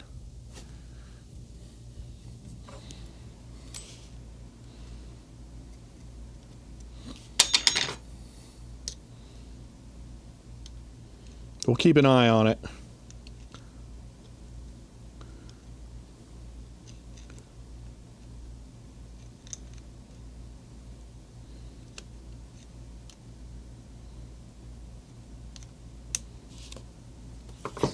Maybe we should start turning it on the bottom and make sure nothing changes significantly with the rollers, and then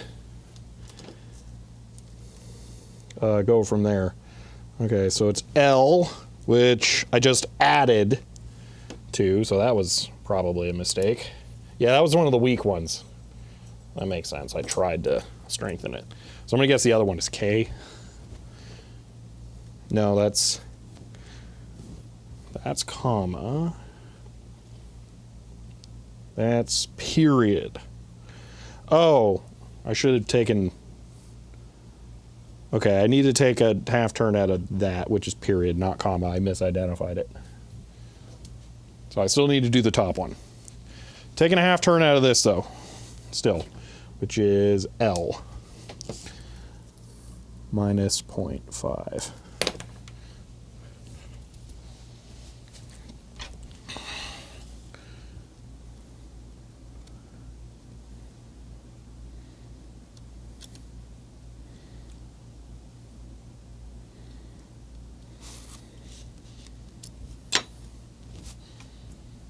That's a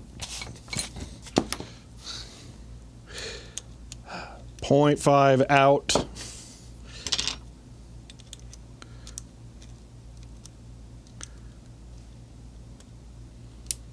Okay.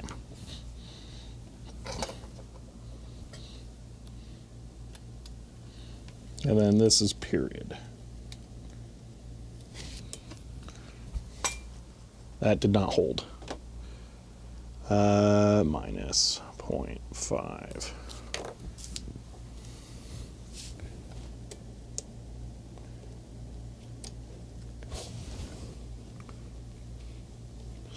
Ugh.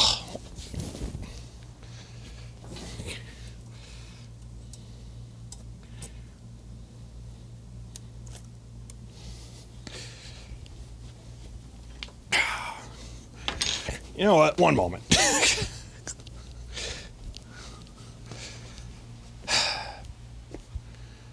Where I gotta have a giant foam sheet around here. I swear I have one.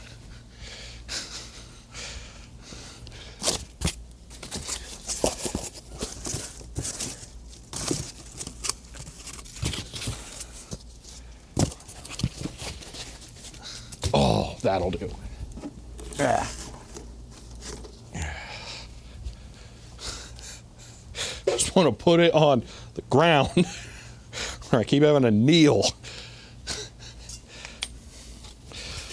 That's too soft. Go straight through. Okay. This. Okay, let's try that. That's better.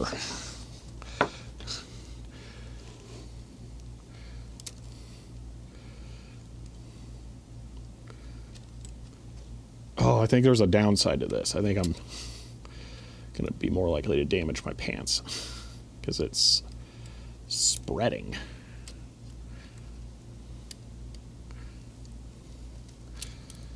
Okay.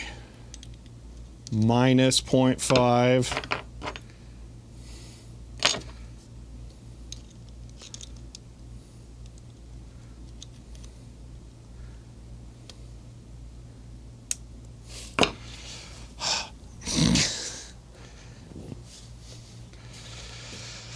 Okay.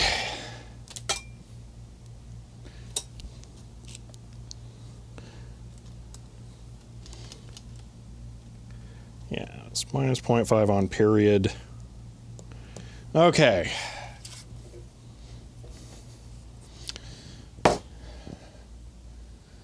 I'm going to try a thing.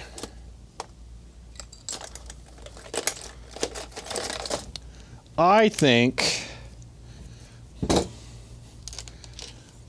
I should be able to put a silver mark on this, and it should not rub it off. So if it rubs it off, it's too tight. I might even want to extend this all the way across.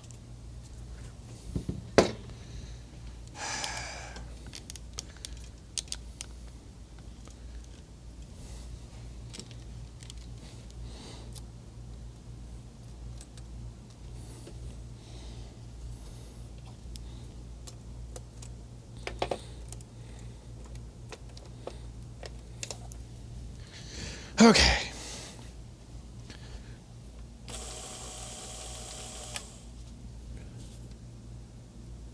It's a little worn there.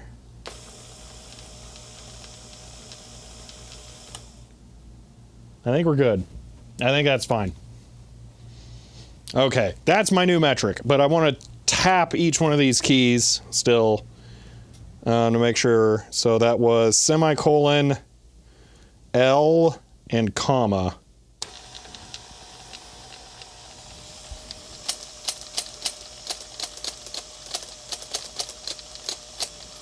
No. Oh, that's just hanging way out the back. Oh, that's a much more interesting angle. Okay. Yeah, that still looks good. Okay, I think I'm just gonna make that a full swipe.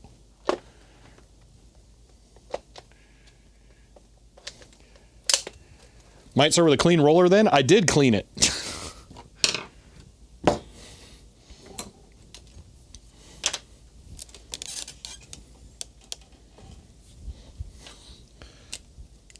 I'll clean it afterwards. I'll remove this though.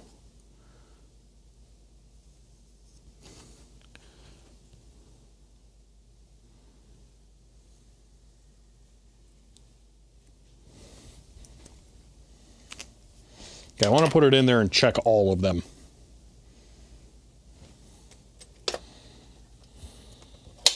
Oh, I hate this stupid retention latch.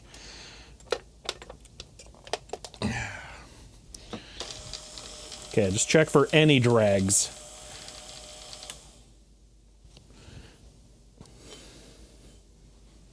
No, I think we're good. Okay. So, no damage. That looks good.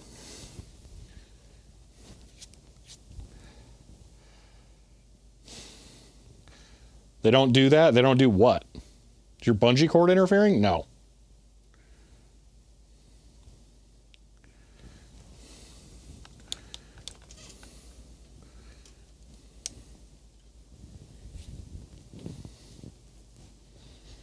Or, yeah, they do. I don't know. I'm out. Okay.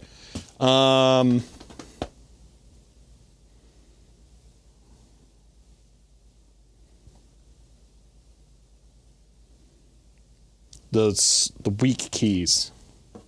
So, L and K, I think, yeah.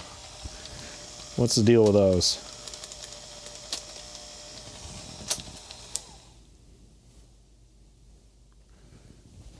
I think I want to work on the top for these. Almost grabbed your metal polish and took a swig of coffee instead. Oh, gosh.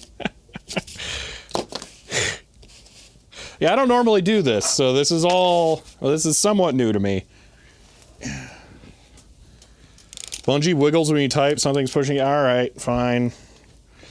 I'll take it off so we can see.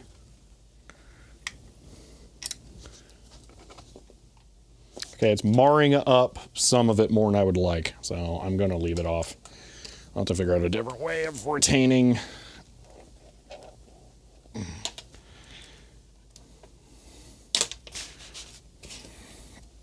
All right. Are they weak? Let's find out again.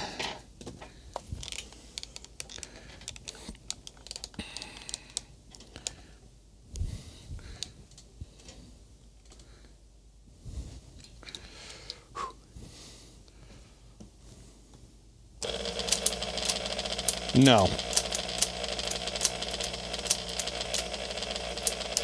Okay. So...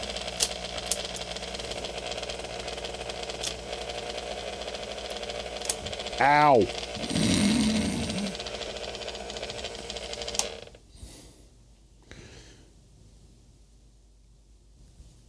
They don't feel good. Nah, they feel pretty bad.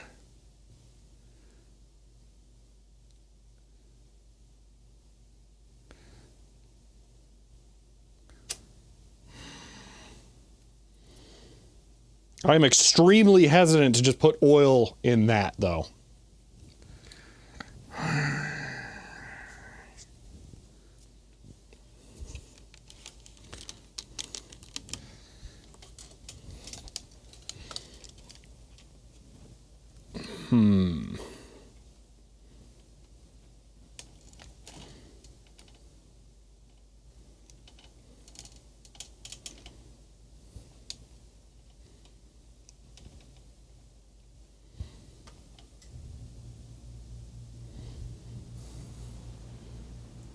L, not properly re-engaged.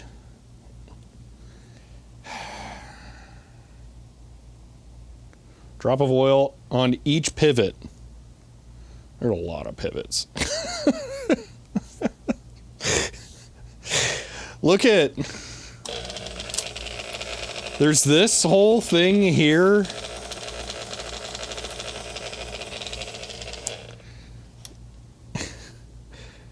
Like, it could be that. There's whatever's going on down in there.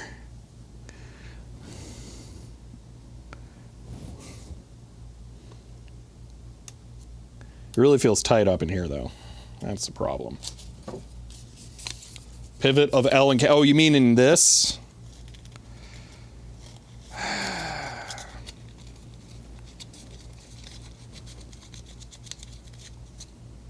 Well, that's not a good sign.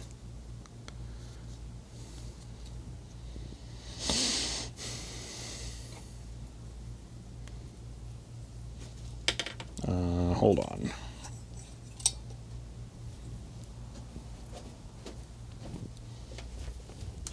This time I am going to use a dry erase marker.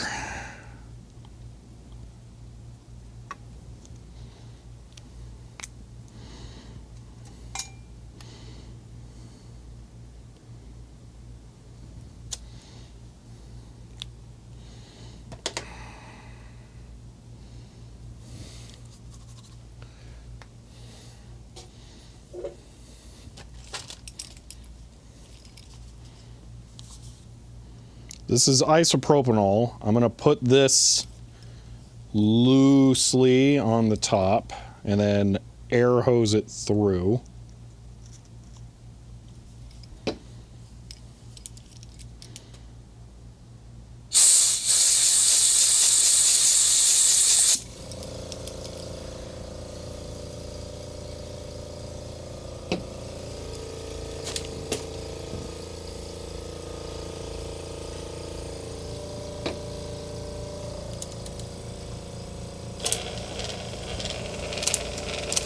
Well, that already made a huge difference.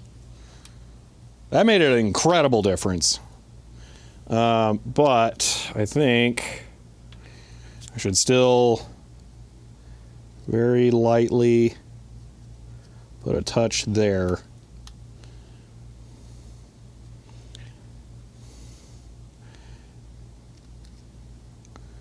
And for the other side. And then I'm still going to blow that through. From T2 SDE have joined. End of line. T2 SDE and Raiders, hello and welcome. We are currently servicing, oh my gosh, I feel so much better, an IBM Model 01 from roughly 1935. Hold on, I'm trying to look for something to hold this for me. Typewriter that is potentially the first consumer product that IBM ever sold. I've been after one of these for years because I think that the typewriters that IBM made are fantastic. This one they didn't really make, but we have a lot of work to do on servicing it, it turns out. So I'm still working through this here and trying to get it into as good a shape as I can.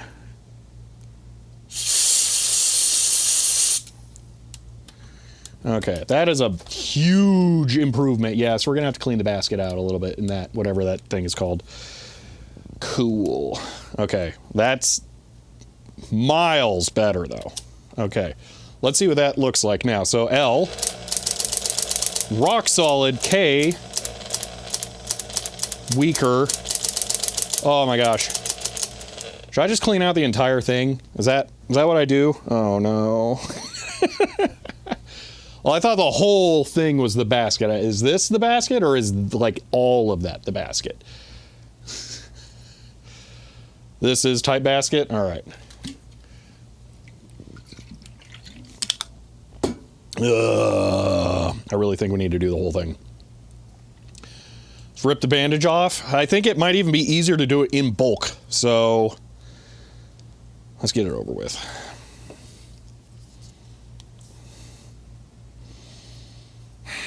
Only clean the sticky ones, less oil to drip, the better. I'm going with Philip. Only cleaning the sticky ones. Problem is there's a lot of sticky ones. So K.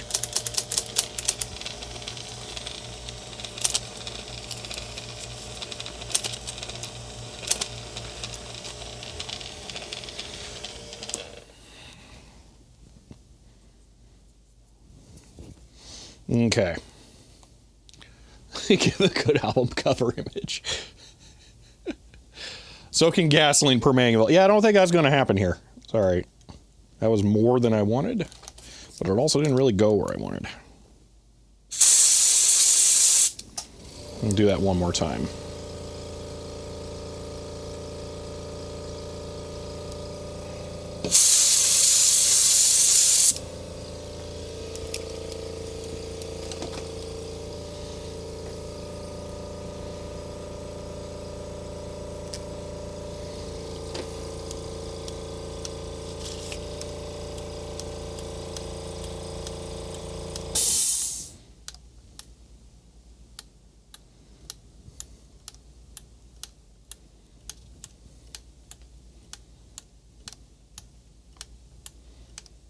Yeah, that is another thing. I'm actually serious that leaded gas would be better for that, because it would actually be somewhat of a lubricant itself. That would be what would be expected to be used. Okay, let's try that now. Well, that's so much better. Let's try... Let's just go down the row. All right. Well, yeah. Let's test these each. That seems a little lethargic.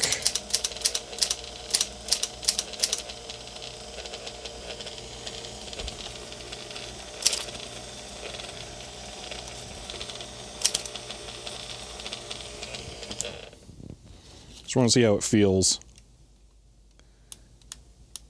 Maybe it's okay.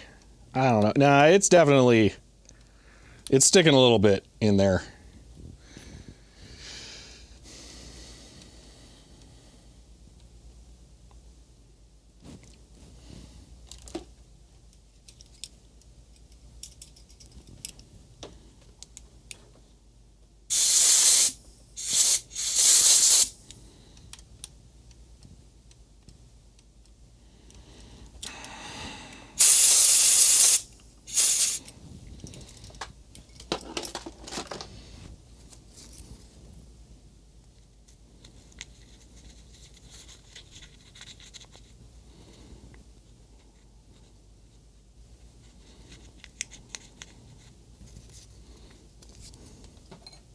So this is the killer right here. If you get a little tiny piece of paper there and then it gets wadded up into that, that's what really hurts.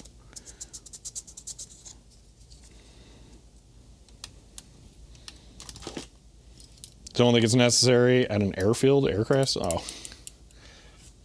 No, we're not going to use leaded gas no matter what.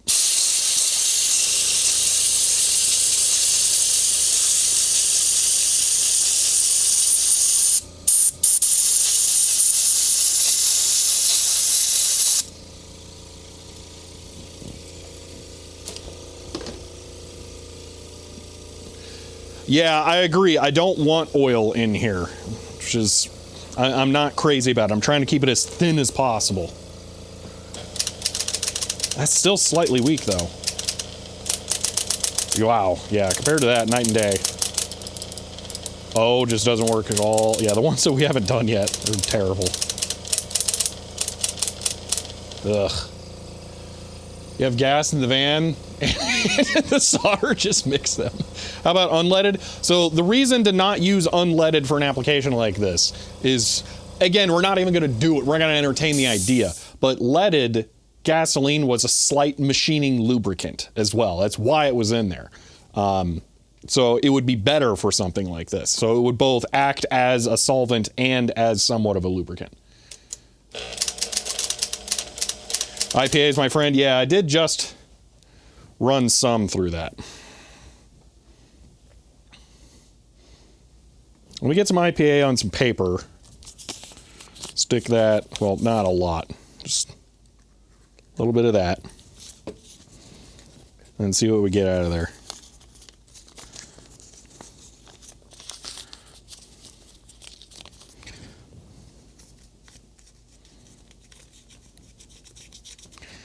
Yeah, I'm getting a lot of, like, metal fragments. That's the thing. I think it's, I think it's had a lot of time on it, and it's just metal gook.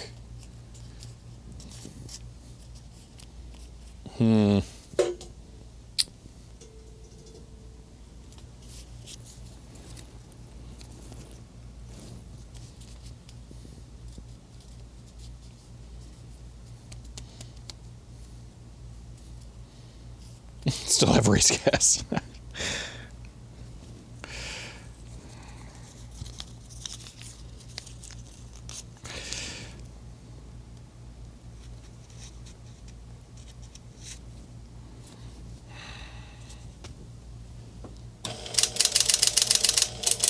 Well, that's better now.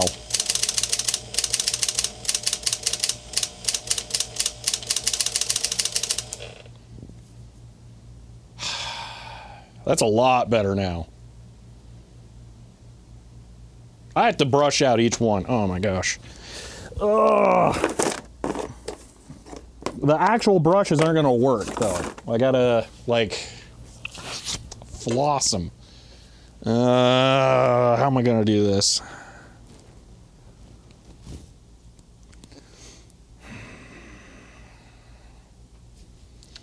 Can I use paper towel? I don't think so. No, it's not stiff enough. I'm just gonna have to use actual paper. All right, well, let me go see what paper I've got in my trash can. That's not crumpled up. That's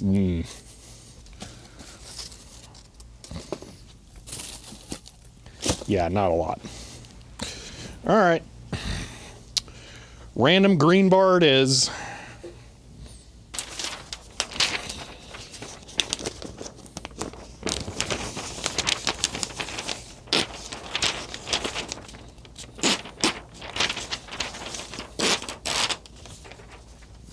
Again, already printed on, not ruining anything that hasn't already been ruined. I'm going to try and cut this into a thin strip at first.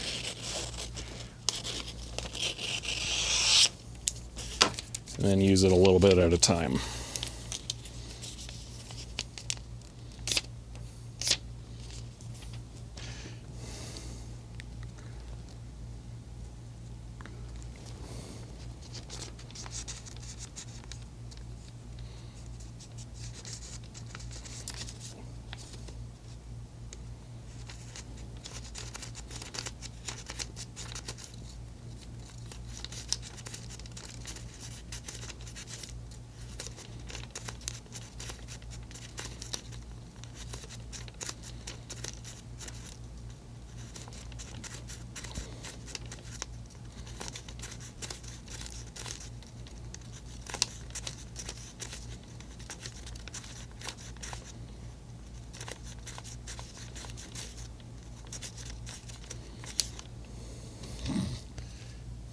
It's really bad.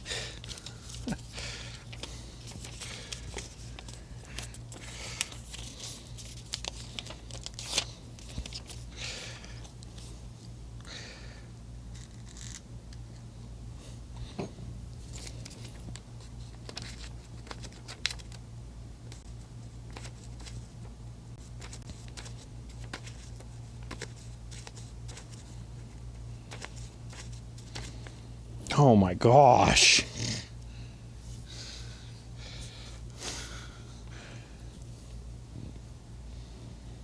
Cut down hairbrush. Yeah. There's a lot of ways I could go. This is just, I feel like this is going to be the easiest quick solution here.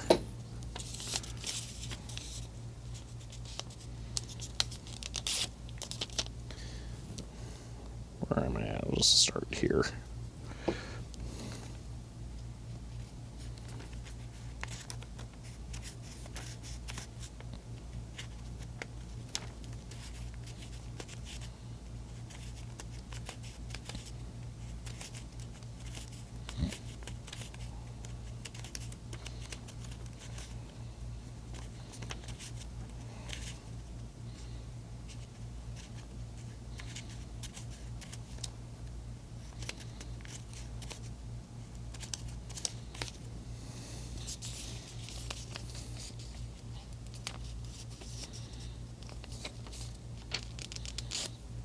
I'm not afraid of the filth. It's just like it actually has to be taken care of.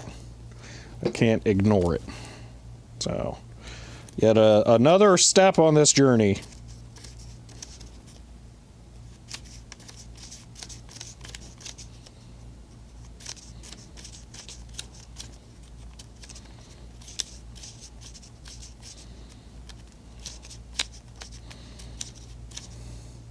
I am getting close to the point where just doing a full teardown would have been worth it.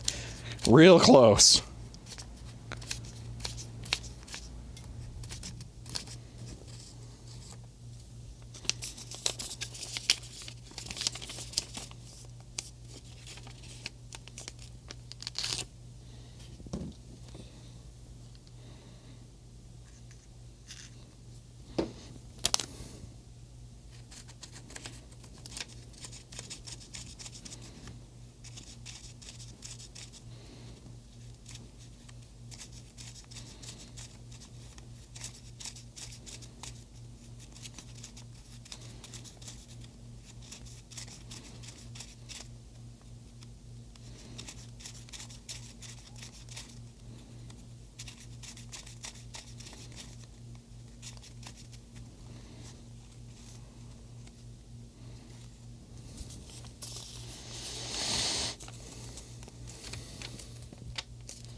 So the brown metal on the metal and its nicotine stuck in the lanolin. Oh gosh.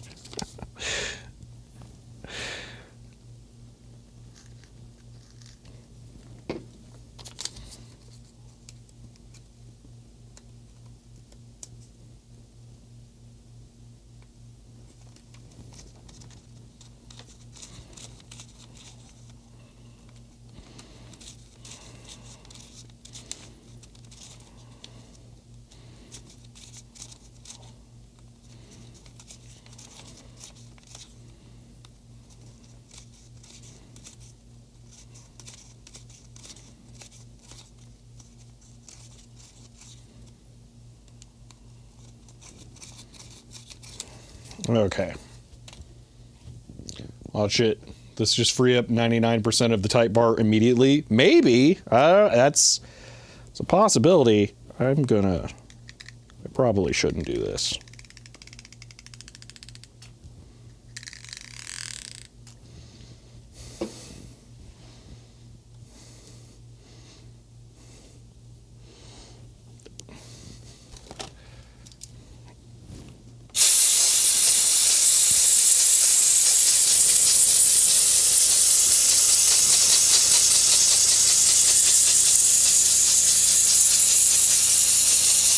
You would not believe how much old garbage smell just came out of that. Holy moly.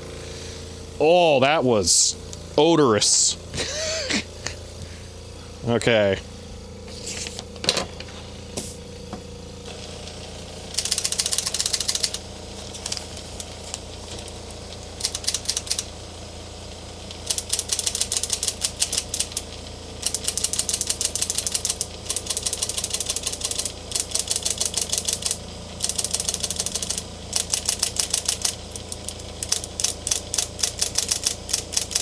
I did M. Why was it kind of weak? Weird. Well, now it's fine. Oh, J and M aren't even on the same planet. I might want to put M in a half turn. So B, nothing. G, nothing. Oh, barely. V, nothing. Oh, wait. I think F's just not getting enough force. Wait, so that, like... Yeah. Yeah, we still have a lot of work to do. Ooh, what do you got going on there, M? Oh, that feels awful.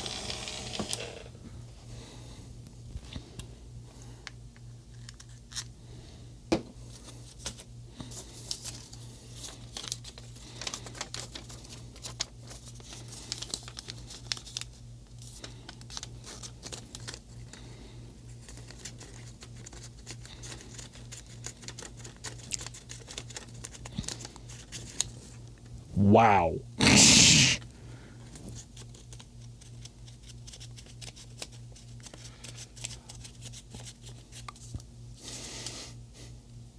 Is it straight black? Dislodge whatever's stuck in there? Yeah, I guess so.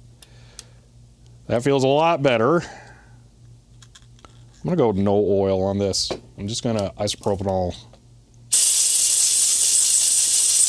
all of it. Okay, what was this? M.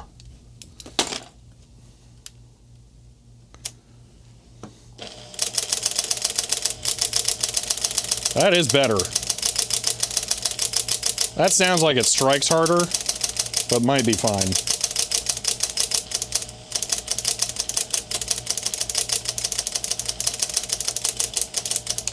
Oh my gosh, I suspect there's so much work to do on this. Okay. Ugh.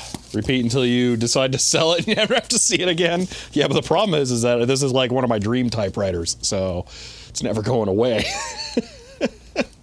All right, let's look at the power roller. Now that we've run it for a little bit, make sure that none of the silver marking has been damaged.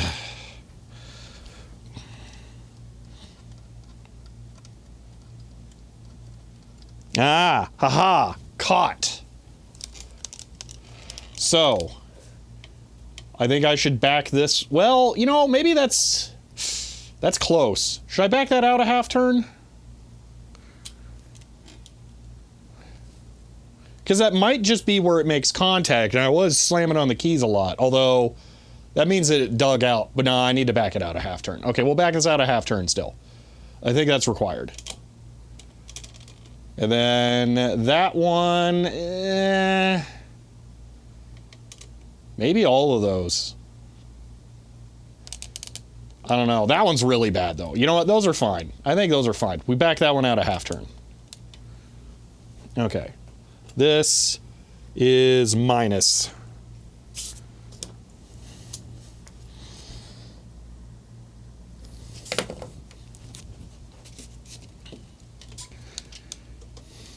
Dude, this is going to take... We are halfway through stream. We have done 5 keys. Okay, 11 keys. This is not a quick project.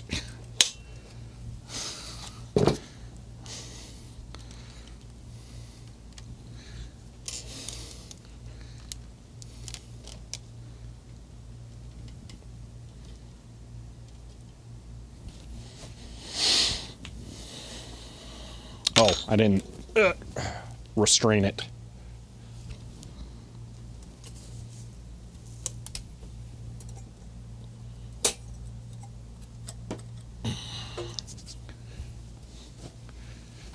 This is an electric typewriter, yes.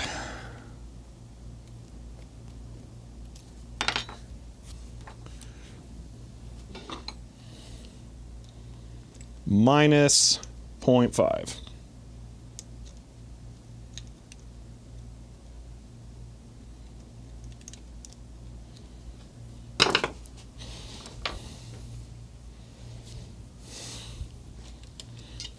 I didn't think it was going to be like 6 streams long, though, which is what it's feeling like it's going to be. Okay, I'm going to remark this so it's contiguous again. I don't know. It's a tough call on those ones. So it has, let me get it under the light.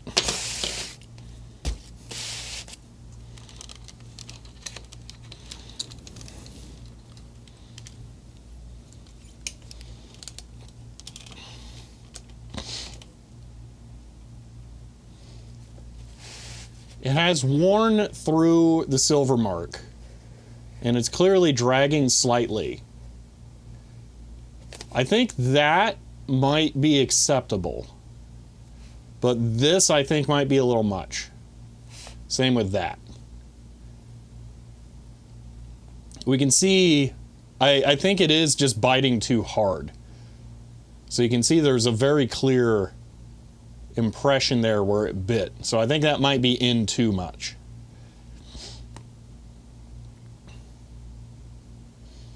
Foam rubber turns into dark yellow sticky powder. That's what I'm cleaning out of this. Ugh. So that one, I think that's an appropriate amount. These two, though, I think are bad. That might be okay. That one was really bad. Yeah, maybe want that one too.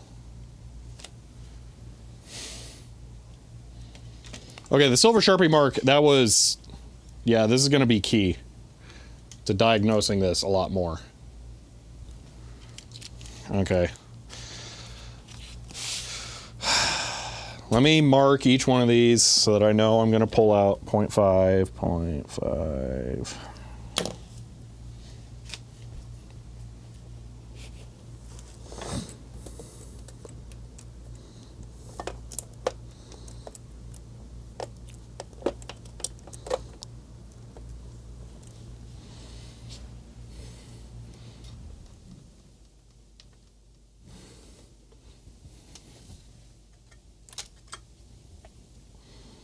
Okay, so question mark, which we hadn't actually gone back and redone, so that kind of makes sense. I'm calling that one okay. This one's really bad.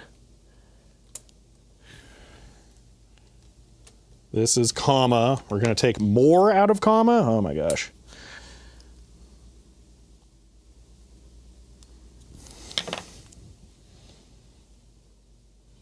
And then J.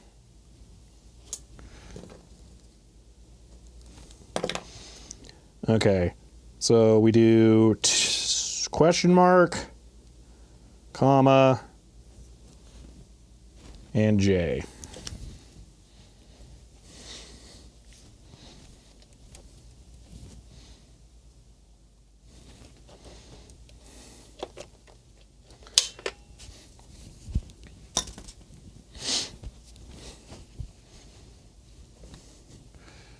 Alrighty.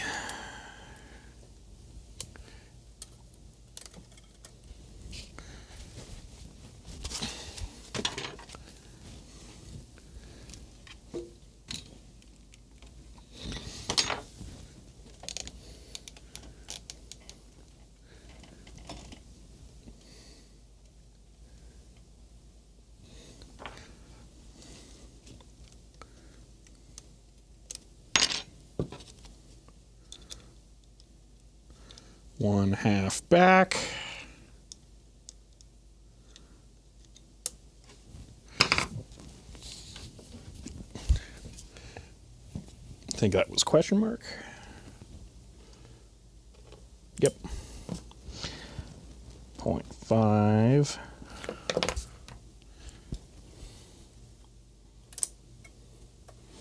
That seemed slow. Meh. Okay. Comma.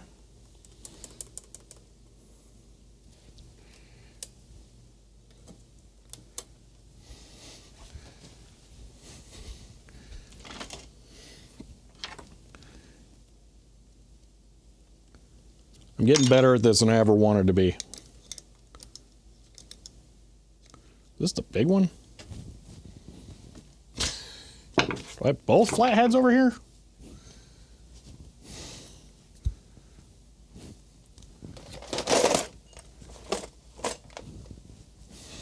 Oh well, big one it is.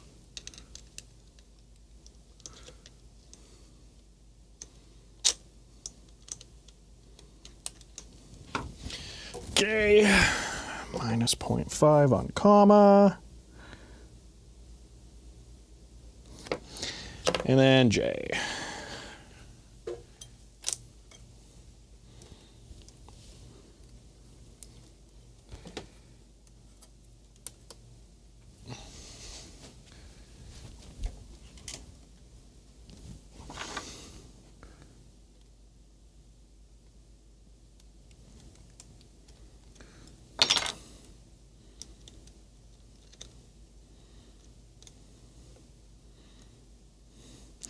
I wonder how they would actually do this. Like, they must have had a routine. How can I identify them?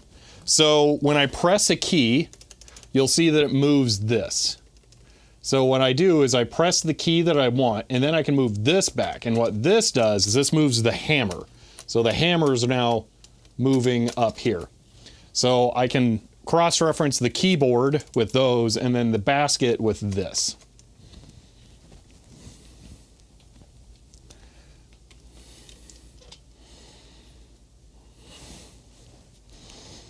All right, I'm going to silver mark the ones that I just adjusted.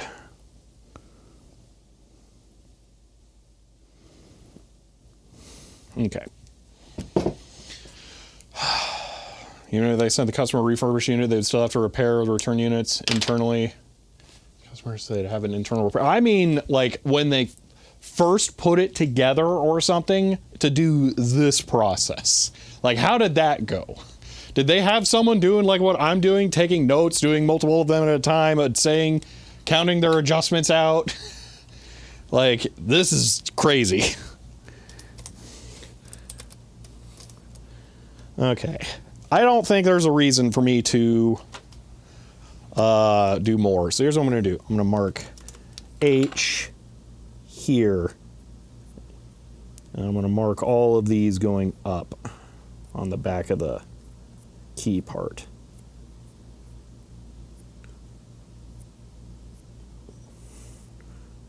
Anyway, no, those have been tuned.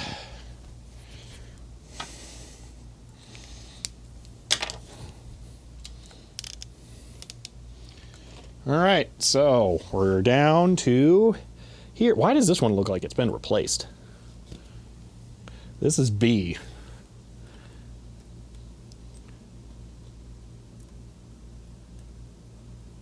Weird. All right. Rods would have been screwed on X turns after final assembly. QA would have tweaked them. Yeah. All right.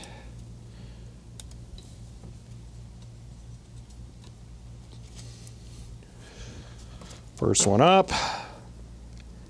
B, doing 1 turn. And from here, I'm going to stop recording and I'm just going to rely on stream footage. Because, good Lord, I don't need 8 terabytes of this.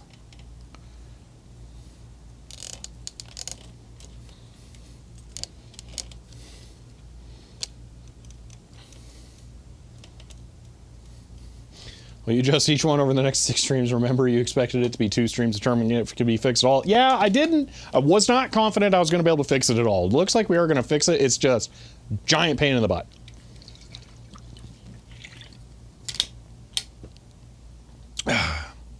Ben, nothing about this typewriter does not work. But look at what madness I have to go through to make each individual key work here, okay? So I press a key on the keyboard, all right, to move this. Then I have to pull this back because that swings the hammer forward. Then I restrain the hammer to the front of the basket. Then what I have to do is come in here unclip this piece here, bring the hammer thing out even more, and then I'm going to rotate this, which is the depth adjustment of the cam, 0.51, to the roller. So I have to go through for each one of these, adjust that to bring it closer, and then recalibrate that after I put the roller back in, after seeing how much of a difference that actually made. So I'm now going to go over to my paper here, and I'm going to mark down that key B just got a 1 rotation thing, and we've only been able to get through 11 keys so far because I had to keep going back and remarking them. Because when I don't make sure I get it right the first time, it can do bad things to the roller and shave it down. I can feel that, by the way. It's not good. All right, so that was B.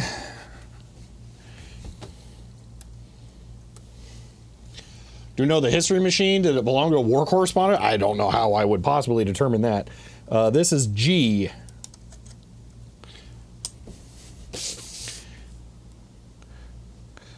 G. It's going to be 1. DZAC, did they tell you their life story? Curious how much this is worth in working order now? Yeah, so that's the other thing, okay? I haven't actually said this part. These sell for like $350 on eBay in this condition. I have no idea what a working one would be worth. Oh my gosh.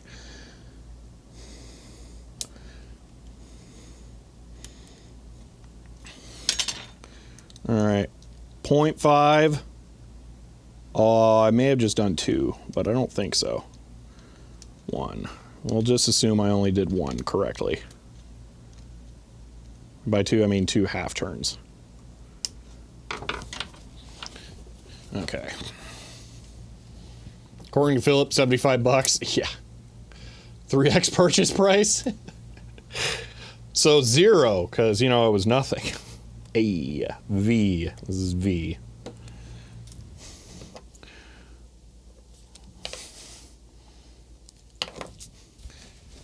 That implies you sell it afterwards, fully working, 700 depending on cosmetics. I think the majority of the cosmetics are good. The touch points that are the common wear areas are, well, it's been used a lot. So the hand rest area, not amazing. Everything else is in really good shape though. Okay. 0.51.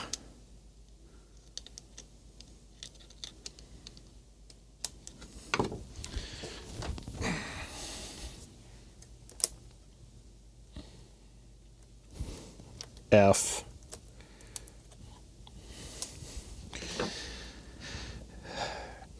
F is going to get 1 turn. She looks better than most all the pics I've seen in my mini research of it. Yeah, I agree. And inside here, I mean, some of these clearly were over-oiled. That's not rust. That's oil buildup. There's no rust anywhere on this because Arizona. 0.51.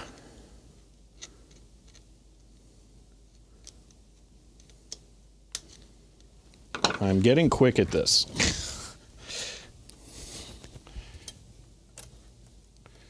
Okay, this is C.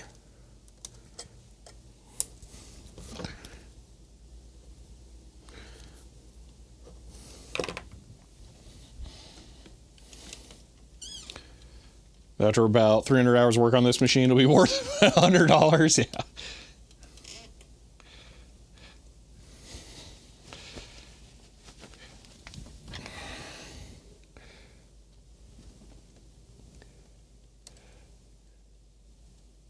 I mean, that one you got, you have a much tougher road ahead. 0.51. Hold on.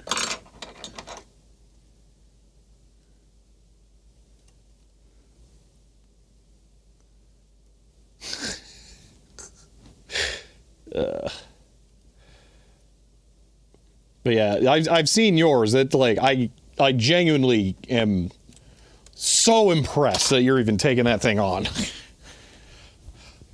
Philip is working on an underwood that's more rust than metal at this point.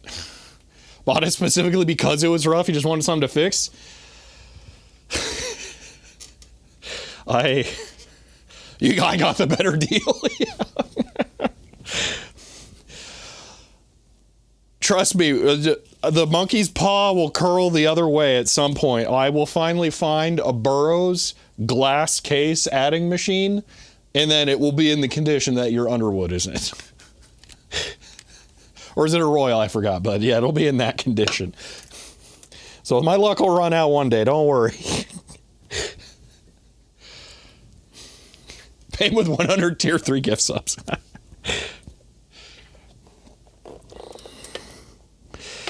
All right, we're not even going to look at the gap. The gap's really bad. It's bad every time. I don't think we can visually identify anything. Oh, did I? Oops.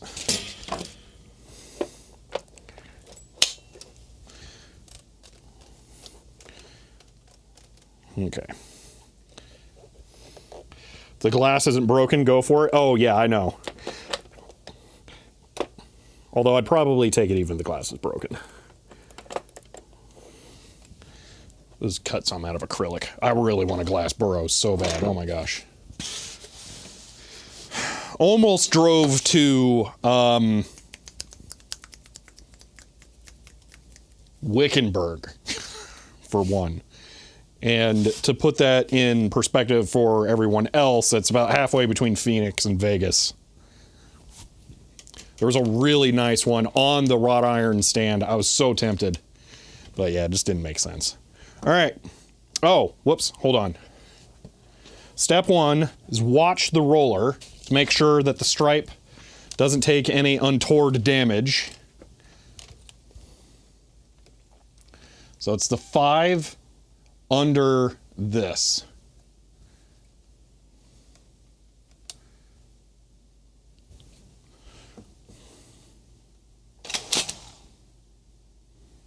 Bad.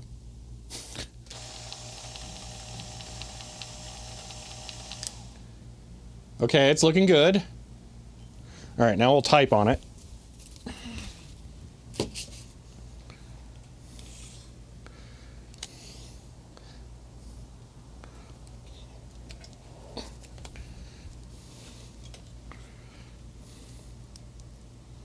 Because there's a good chance that it's not actually tight enough. Okay, so it's B, G, V, F, C. So it's these 5.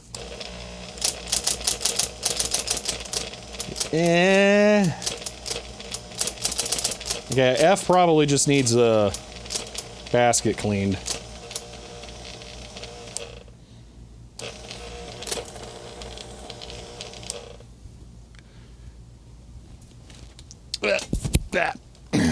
Hold on. It's, there we go.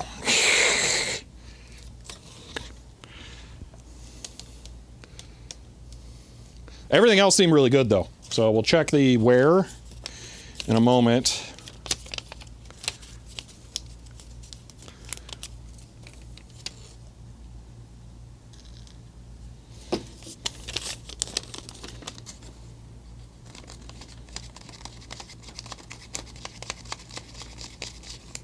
Yeah.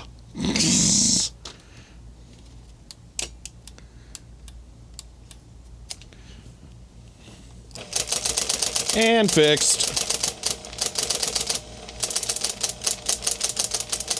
Okay. The sound of breaking news. Yeah, that rolling shutter was kind of cool on the roller.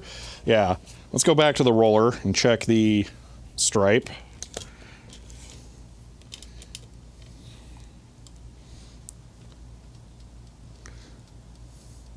Okay.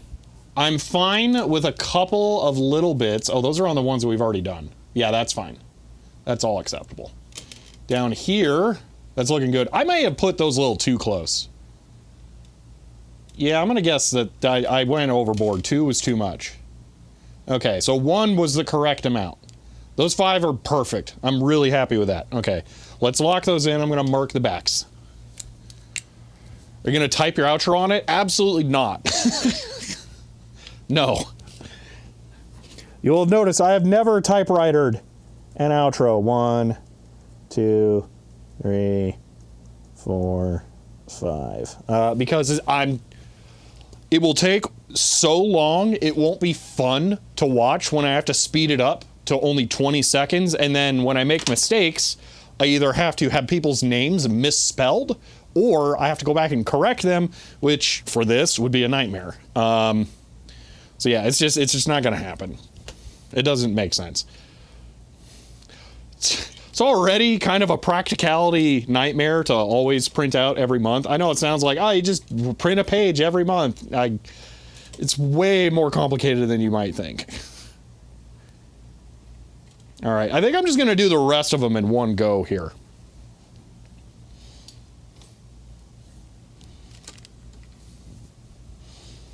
Here we go.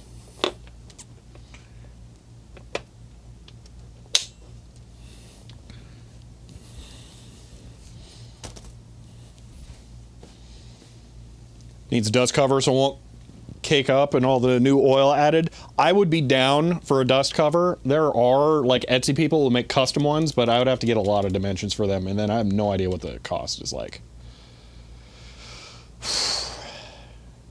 How would we know Eternal September on stream? Exactly, yeah. Like, I just need to eliminate that entirely and replace it with, like, I have that scroll of the stuff that happened during the stream. I just need to make that, like, longer and then have that be dynamic somehow.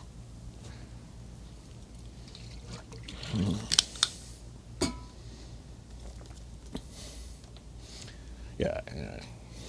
I'm just gonna say it. Hardly Wogan, you know my cat died, right? Like, I can't do that.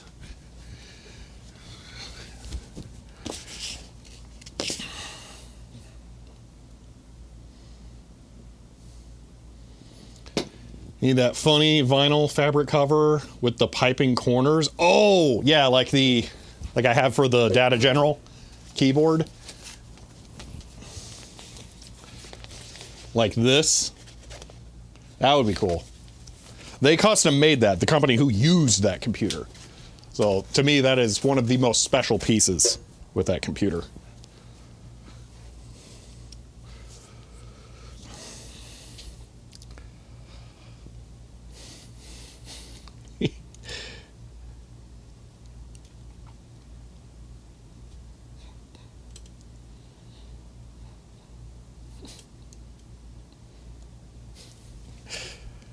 Okay.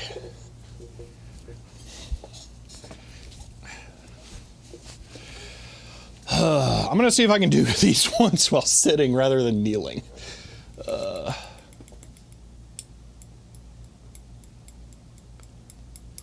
Goodwill Singer sewing machine when? Absolutely never. Oh my gosh, that's so boring.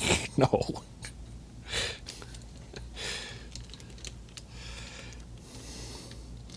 Nah, there's just no way to sit for this. I gotta move, get around to the other side. Oh man, it's major progress though. A very nearly totally functional machine. It really is, actually. I'm a little concerned about the power page advance still. We gotta do a little bit more work on that. After that though, I think we're in really good shape. Okay. D.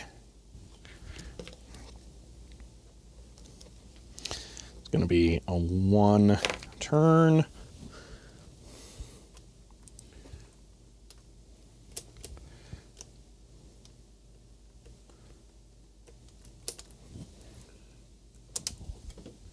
Oh, this let go. That's not good. That.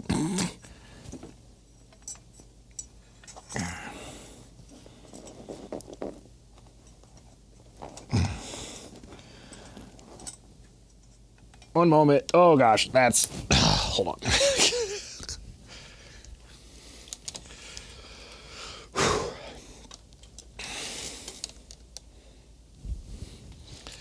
Have you ever entertained the idea of another cat? Not currently, no.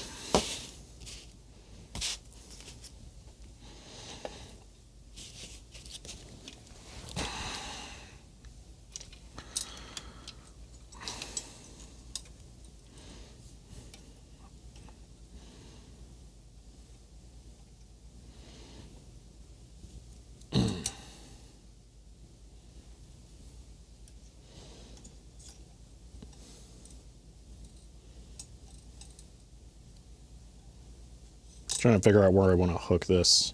I mean, we're not putting the platen back in there anytime soon, so that'll be fine. Okay. Now I can get key D.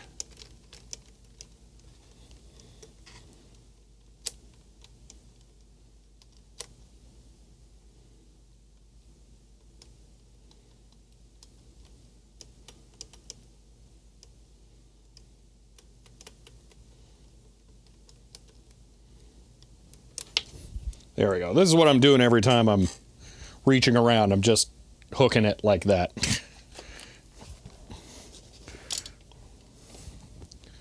Okay.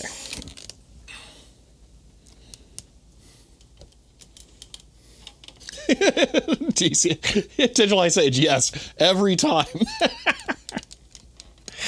I always check every sewing machine to make sure they're not a luggable.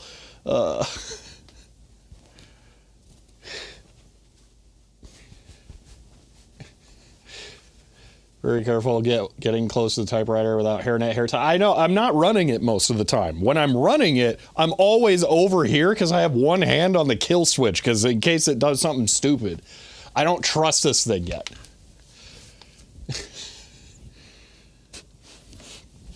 So everybody who's concerned about me not having hair protection, I'm not near it when it's running.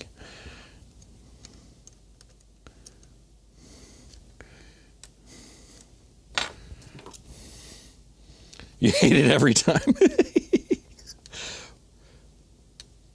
One on that. Okay.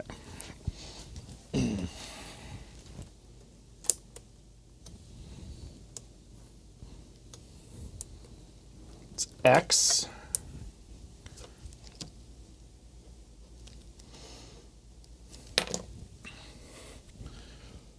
When you inevitably get sucked into the roller.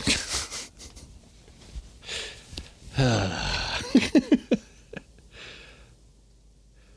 think the only time here I've really had something go bad was actually the stream PC.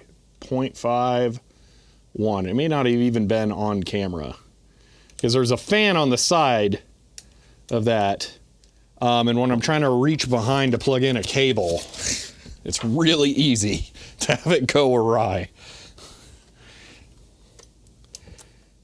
Okay. This is S. So this one doesn't have the return spring, but it still comes back pretty well. I don't know why. I think there's just a bunch of springs in there.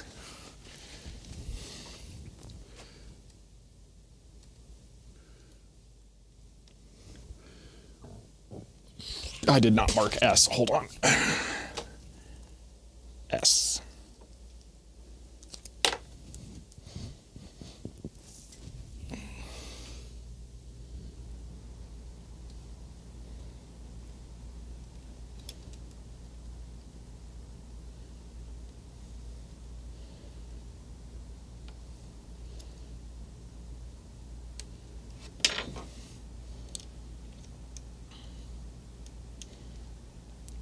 Point 5.1.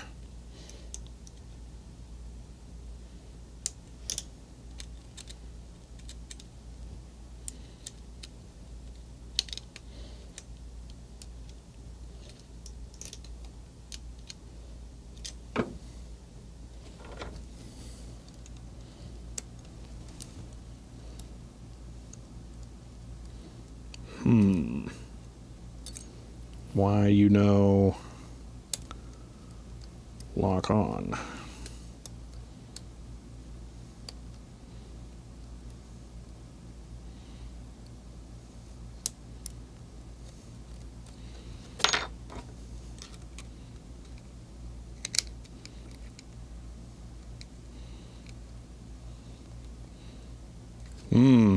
That's interesting.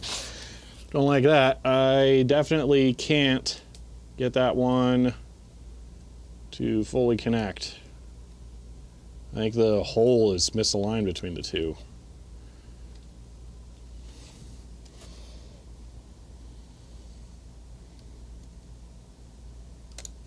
Was it on both sides before?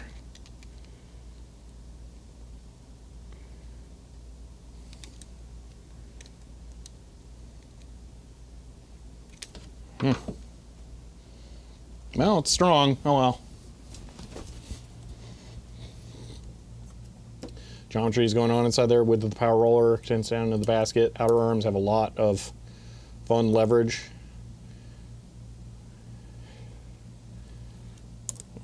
Z.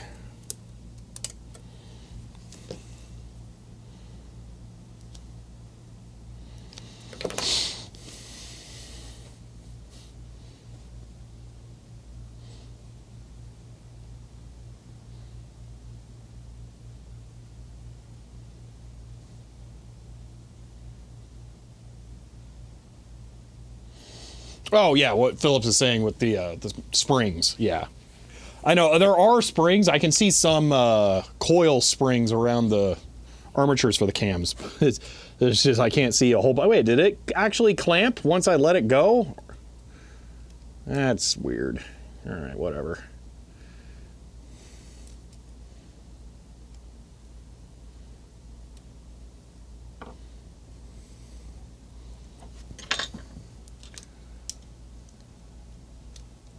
.5, 1.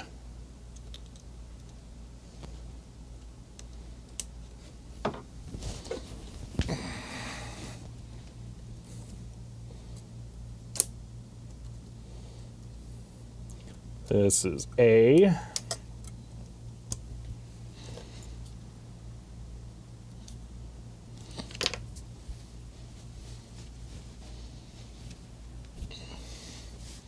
Yeah, that makes sense, Philip.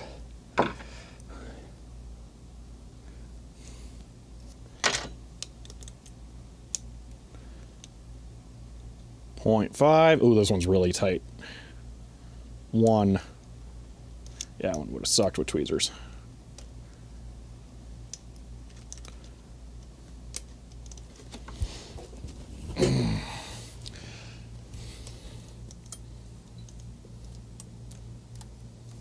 Okay, we already did space, so I'm going to do shift, but there's nowhere for me to really grab that from the top. So, I can't see anything at all that connects to as far as applying back pressure.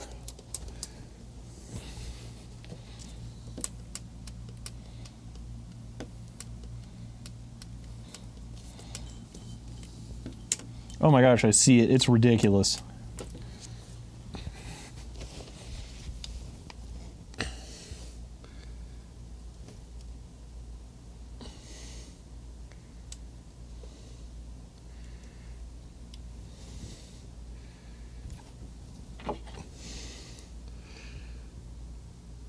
Oh, how are we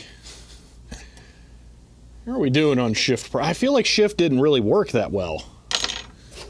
What's the roller look like down there?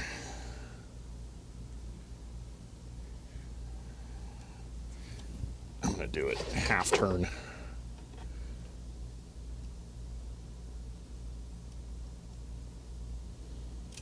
Oh, that's rough. Okay, no, we'll investigate first. Okay, I'm just gonna mark down 0, space, and 0 for shift,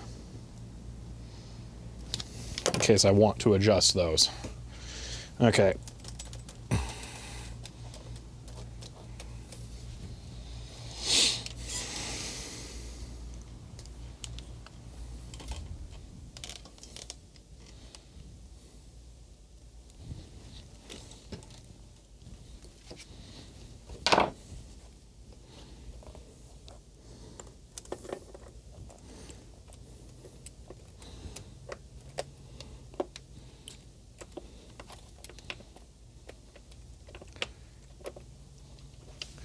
Okay.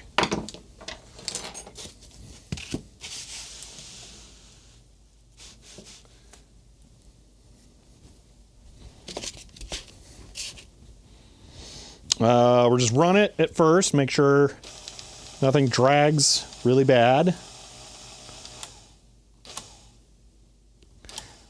Okay, apparently I'm just gonna have to All right, that all looks good. Nothing wrong on the roller.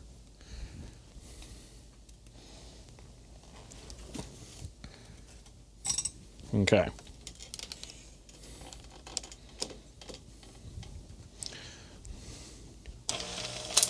D, X, S, Z, A, Shift, space. Which space we could see if I had carriage return working. Let's just ka-chink. Okay. Carriage return will be on the other side. All right, which means we're done with the left side of the carriage power roller thing set up. Now, on to this side, which I'm a little more concerned about because we can't see how close they are. So I'm just going to go with the one turn and hope.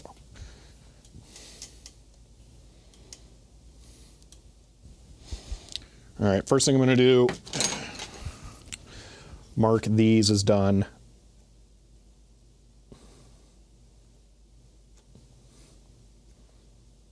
Validated. All right. On to the next side.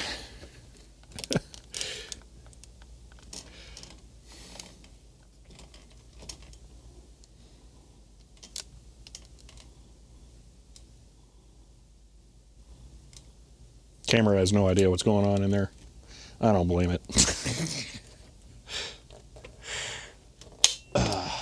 All right. This is backspace. Ow, that's a camera. Yeah, backspace.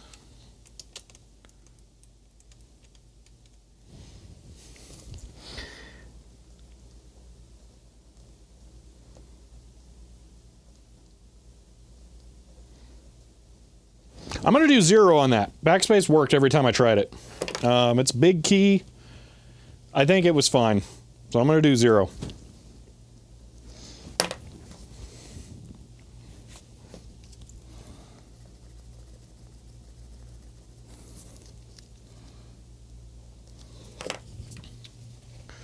All right.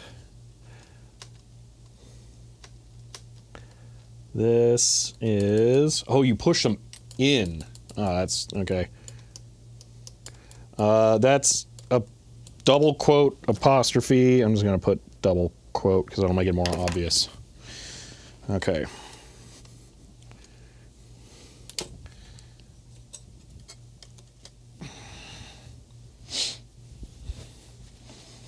Oh gosh, now I have to do it on the other side. Oh, this is much more difficult for me to see. And that one's not correctly... Oh, actually, no, this is way easier to see.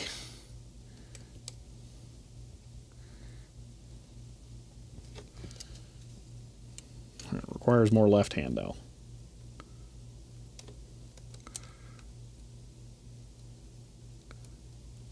Come on. Oh my gosh. There we go.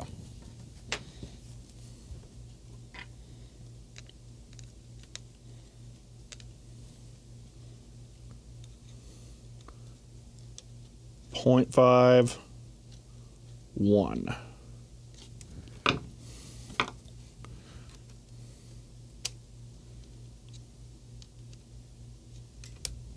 All right. 1.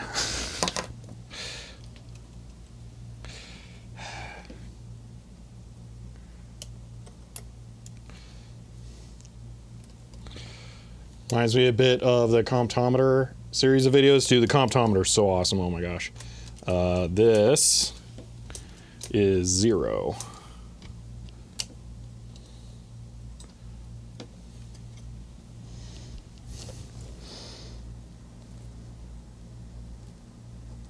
Zeros have ciphers, by the way, speaking of comptometers. Power repeating backspace, a similar feature. Disc firing off 35mm cannon.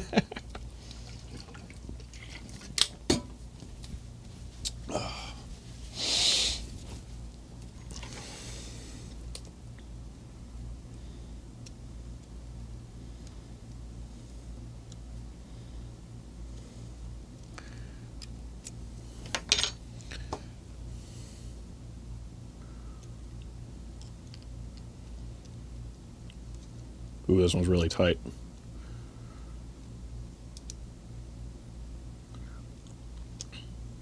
.5 1.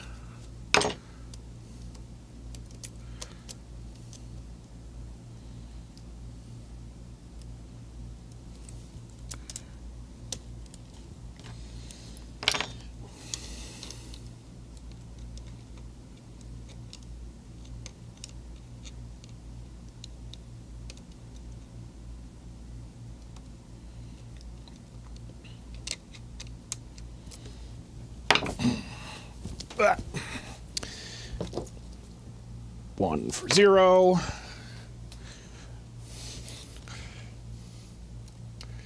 Okay. This. Oh, it's got a half key. That's cool. P.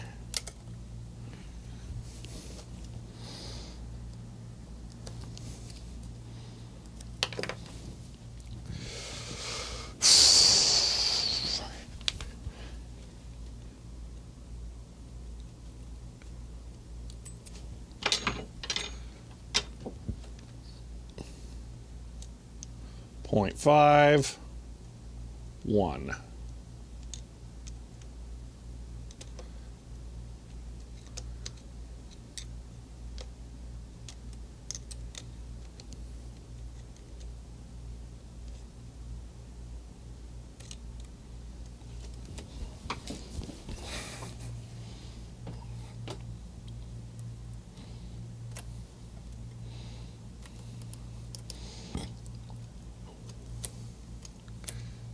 This is 9. And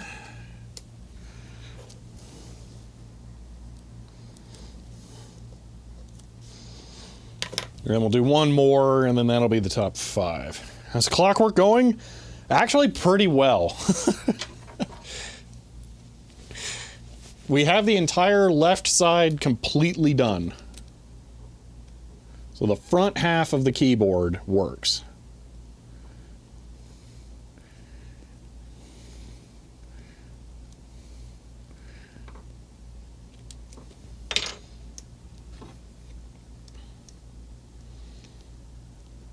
.5 1.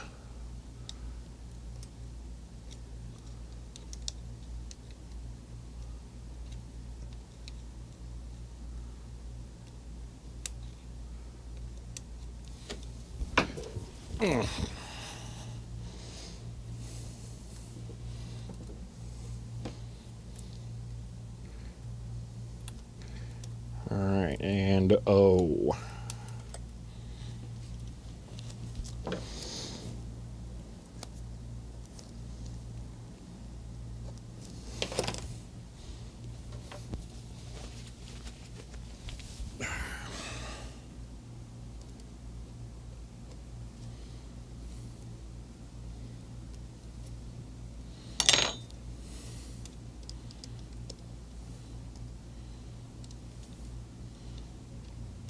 .5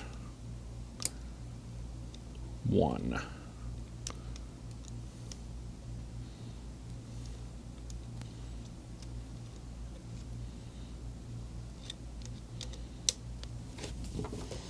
Wow. Okay, test time.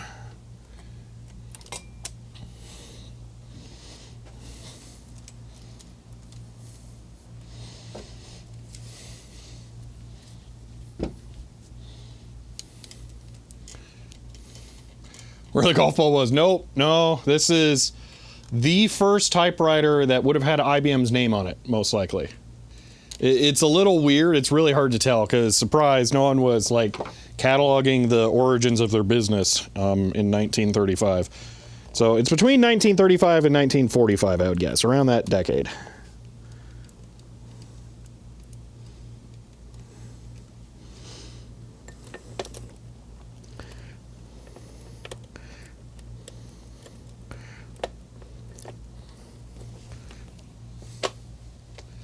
Okay.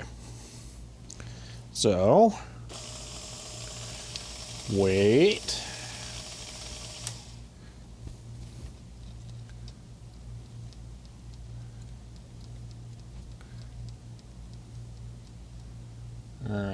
that? Is that new? That might be new, but that's dash.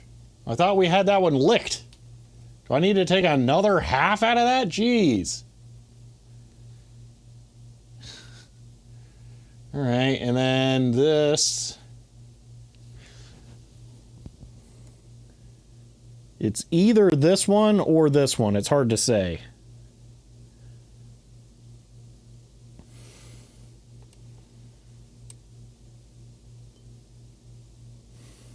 I'm inclined to say it's this one now because there's so much pressure over there.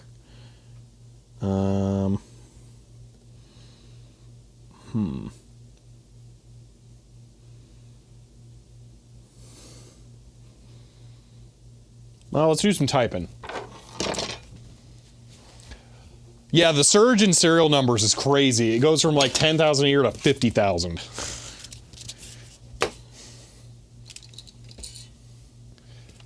The General Electric motor have a year? No, but it has some patents.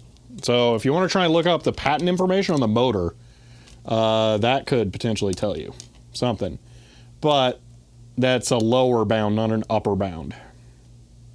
If you want to screenshot that. 2180,983 looks to be the latest patent.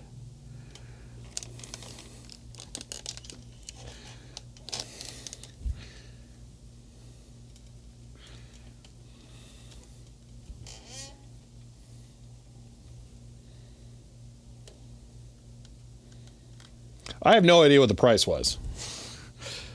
To me, that's not part of the equation. It's the, oh my gosh, early IBM part. Okay. Power should sound awful. And it does. Backspace. It's very eager. I think it's normal. No power space. Backspace seems totally appropriate. Okay. Quote. Good. 0. Good. P. Good. 9. Good. O. O is maybe a little weak. Nah, I think O is good. 8. Oh, 8 actually went. We haven't done that yet. I is good. 7. U. 6. 6. Oh, well, 6 is going to need a basket clean. Maybe we'll want to do a half for each of these instead. Come on, 5, get down. Ugh. Was that Y? That's 6. 6 is, oof.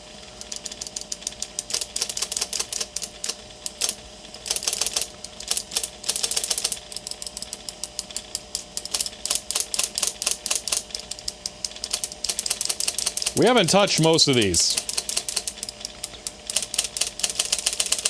Yeah, we're going to start doing a half for each one of the top row. I think the top row is closer for some reason. Can I do anything with the tab key? Hold on. Well, where's carriage return too? Why did that not?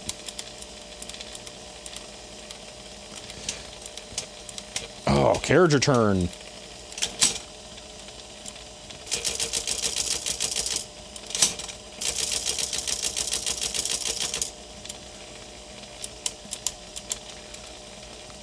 Carriage return isn't the power roller, it's this.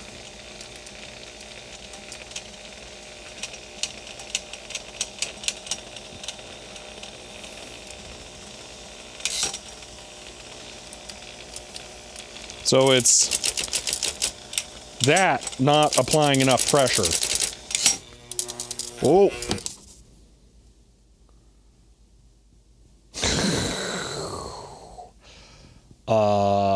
Motor just jammed.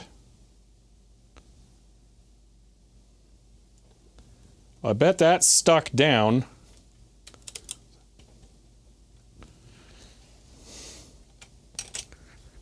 Yeah. That locked up hard.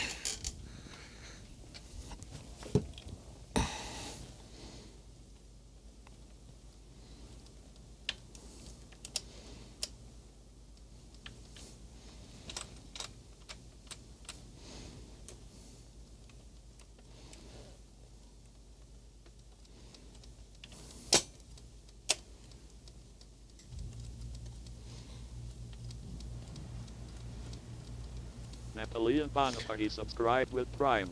They've subscribed for 4 months. End of line. Platen roller isn't in place. Okay. Check the left of the carriage. Yeah, there's an arm that moves up and down for that. Okay. I'm going to turn it on, make sure it moves. Okay. Okay, we're good. I got it out of the position. Don't do carriage return without a fitted. I can do that, yeah. Oh, wait. All right. Napoleon Bonaparte, thank you for the Prime sub there and for 4 months. I appreciate that. There's only 6 streams, you say? Yeah. 38, granted 39. Okay. Yeah, the other one I would have guessed was earlier. Interesting. So applied 38. All right. That's just for the motor, though. That doesn't have any bearing on any of the IBM bits.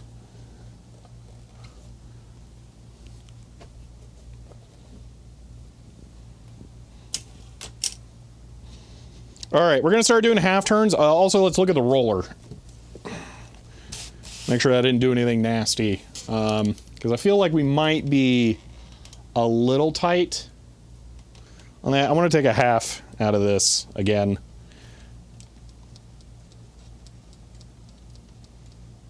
Yeah. Yeah, definitely. At least another half out of that. Everything else looks okay. Maybe half out of this as well.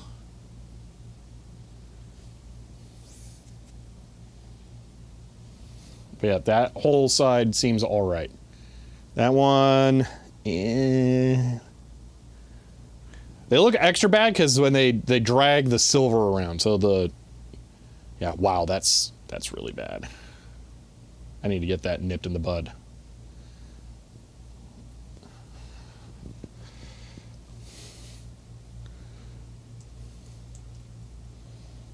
The backspace works in excellent signs, mechanically in pretty good shape. Is that, like, known to be bad on these, or just in general with typewriters? Okay, what's the other thing I was going to look at? Oh, I did one. Those all seem fine, but I'm going to do a half on the rest. We do need, what was it, 6 or 5? One of those was in really bad shape basket-wise, so I think we'll take care of that. So I'm going to fire it up one more time. I'm going to find the dirty basket key, and then we'll clean that, and then we'll move on to the bottom, because I don't want to forget about that. You can stop it getting worse. Yeah, well, yes. Unfortunately, I did that. You know what? Let's fix that first. I don't want to put any more damage on it. That's easily the worst wear. Well, actually, no, the space bar is way worse. But that one's the second worst wear.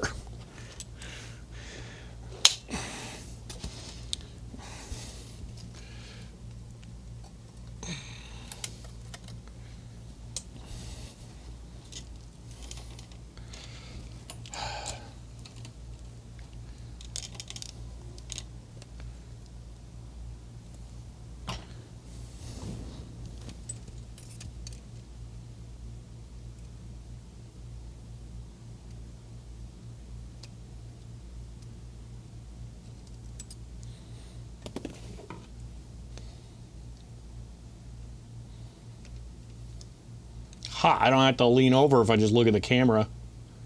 Okay. 1/2 out.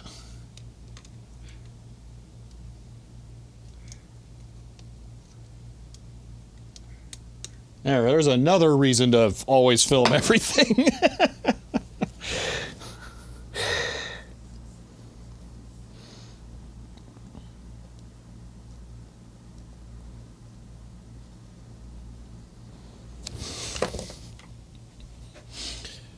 It's looking pretty darn rough at the start of yesterday's stream before we did anything. That particular one, because I don't remember that one. That one was really far out before.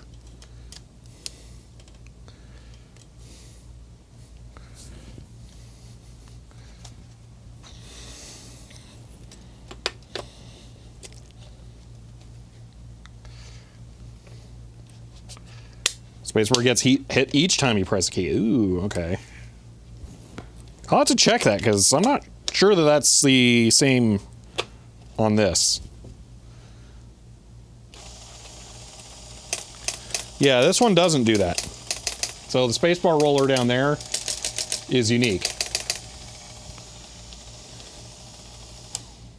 Okay, I want to remark that so I can tell if it gets worse. There's an obvious one at each end. It might have been that one though, because I'm pretty sure I did all of this today, unfortunately.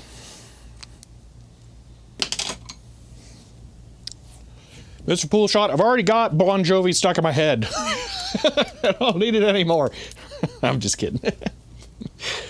All right. We got down to O. Now we're going to do half steps for each of those. Let me find the O one. And, oh, dirty basket. Hold on. Let's find that. Fix that first.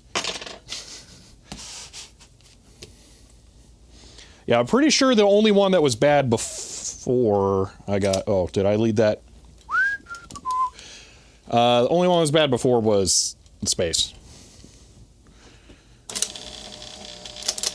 Yeah, so 6. This might be slightly sticky. Might as well use this, as I have fully gummed that up.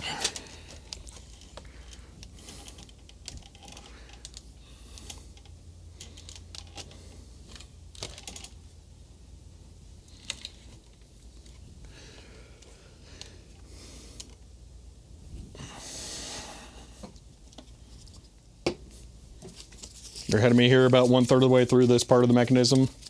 Ah.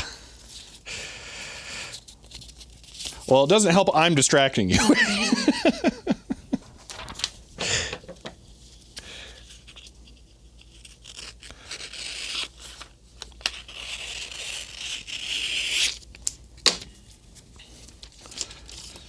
Okay, see all the gunk? Well, that's surface level stuff. That's not too bad, but it's what's down in here.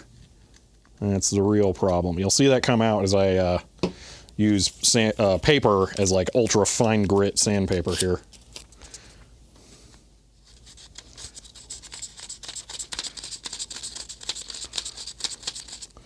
So yeah, that shouldn't be black. Some of that is metal. Some of that will be carbon from the ribbon shaking off.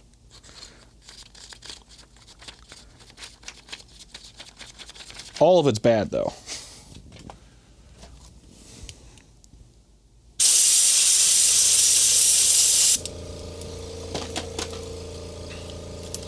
Huh, that's like good now.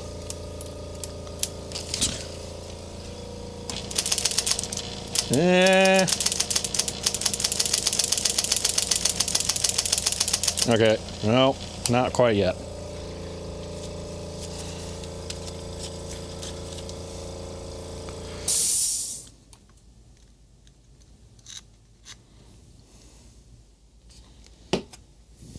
Like a silky ribbon too? Looks like a perforated ribbon to me. There's holes all over in it.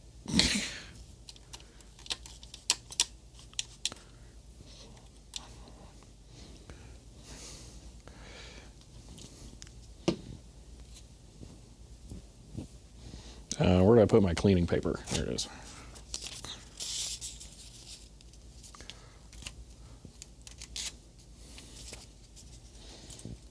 Moth-eaten? No. It's not moth-eaten. No. It has been flipped over so many times. I can see letters punched into it, through it. No. It's just worn out. It's not moth-eaten.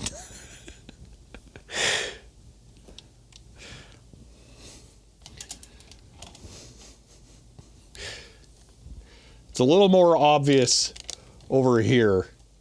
You can see the wear lines where it was. Some of the, since I've been messing with it, the holes that I found were, yeah. No, it's trashed.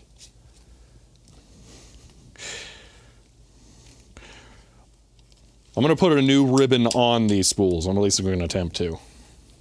Kidding? Ah. All right, let's see if that fixed this now.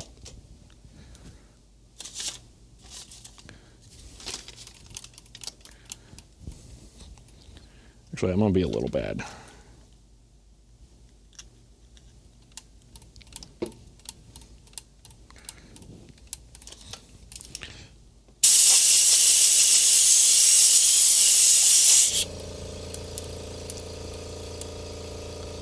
Wow. How?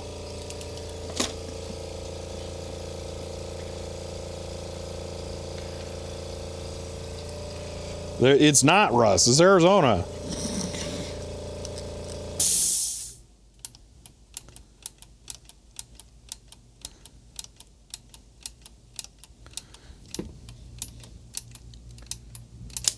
Oops.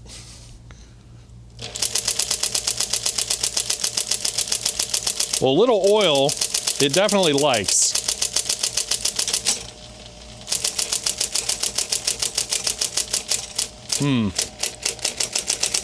Oh, that stopped going.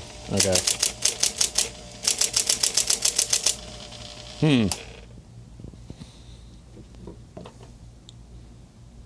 Still want to clean it out, though.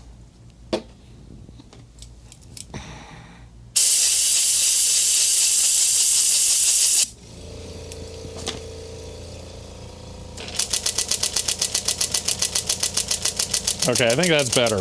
I mean, obviously it's better.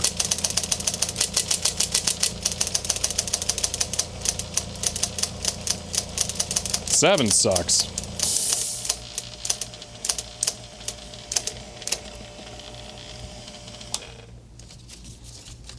Dude, we're never gonna be done with this.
Now they're like equivalent.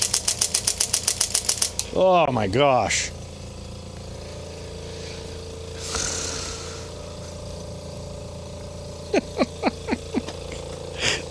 That's so much. All right, one more look over the roller because it just happened to stop in a ideal spot to check up on. I should pull this one out. One more. Hold on. Whatever this is, I want it one more step out.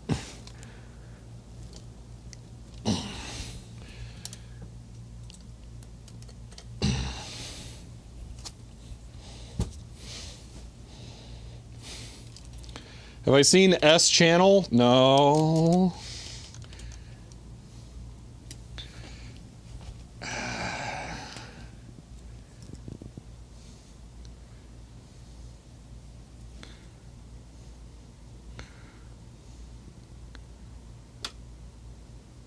Oh, whoa! Holy moly!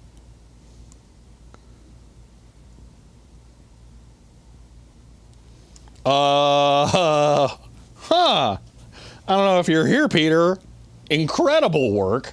Oh my gosh. 8514A AutoCAD non-hand tied. The demo's been cracked for the driver. All the code was in it. I saw the first part this morning, and I didn't get a chance to respond because I was just trying to get to the office quick as I could to get some stuff going. That's amazing. Okay, back out by half a turn. I'm not logging this change, screw it.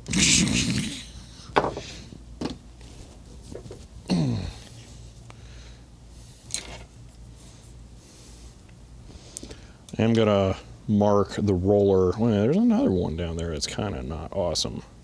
What's that one? Hold on, we're gonna back out one more by a half. This.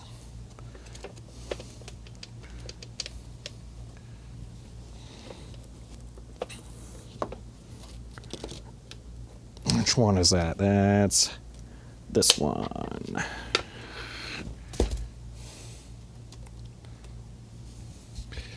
Okay, release that hammer, bring that one up. I'm getting way too good at this. All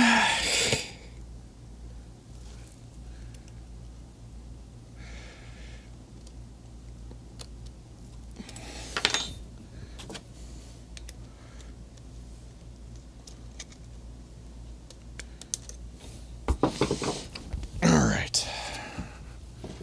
Re-silver this. Yeah, the silver Sharpie mark, highly recommended for anyone repairing their IBM Electric Model 01. Put a Sharpie mark on the power roller if you have to recalibrate this.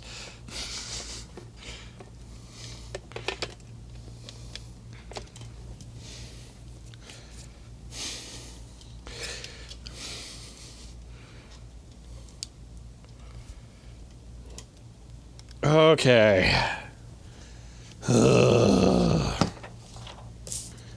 All right, I'm marking O up on. Oh, that's a curious.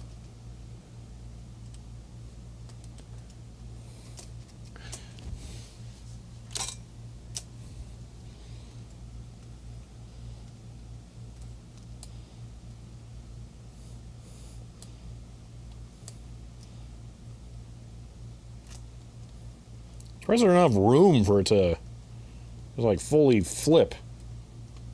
Maybe that's part of like the whole problem.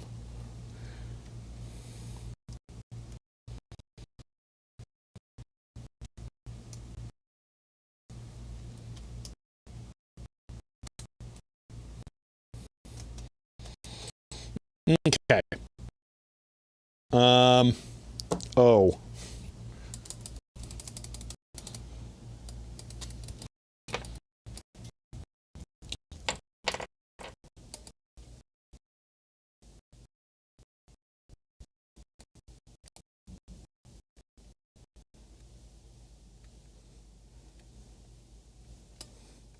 All right. Or is that more cheese your batch? Okay. On to the next batch. Oh yeah. Oh man.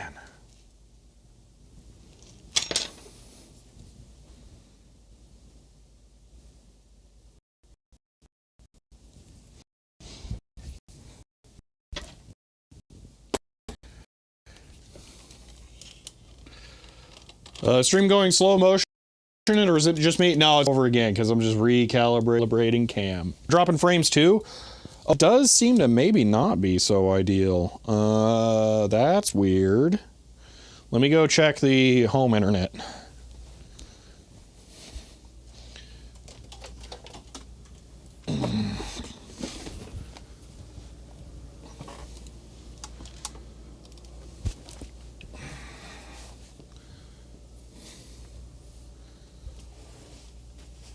Whoa, we're having a rare Office LTE issue.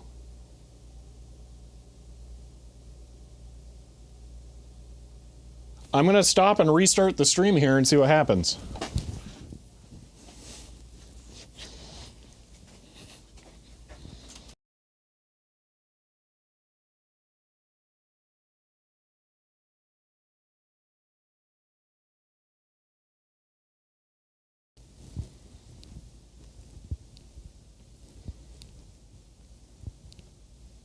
Nope, still dropping frames. That's weird.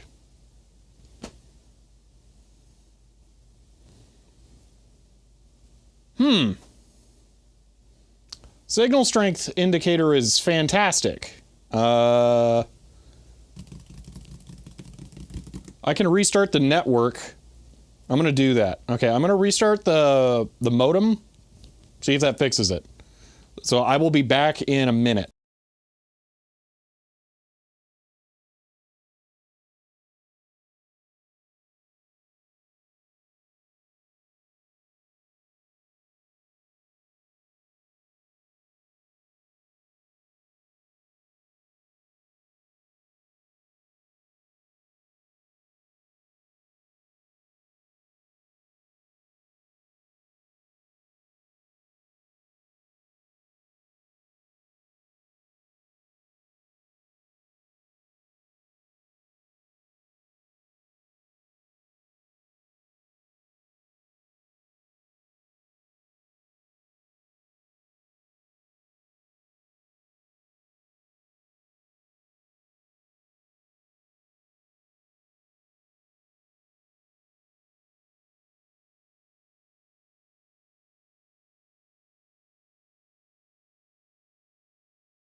Okay, back. Still dropping frames. That's crazy. What on earth?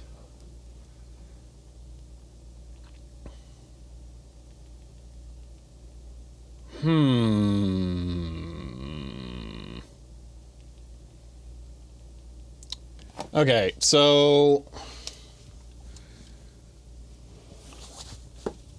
I'm not seeing any drop frames on the server side.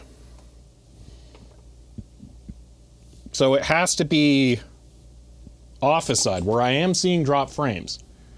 I've currently dropped 168 frames. Okay, it might have actually sorted itself out. Okay, I think just dropped a couple when it came back. Okay, I think we're good now. All right. Then let's go back to work, because we may have a little work still that we're absolutely 100% not even going to get close to finishing today.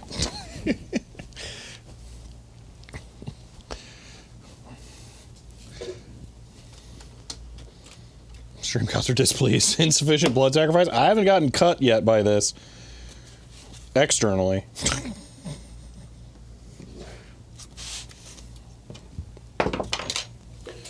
Okay. Back to here. Boop. Okay. So we're doing this cam. This is key. Should be 8. It is. Boom.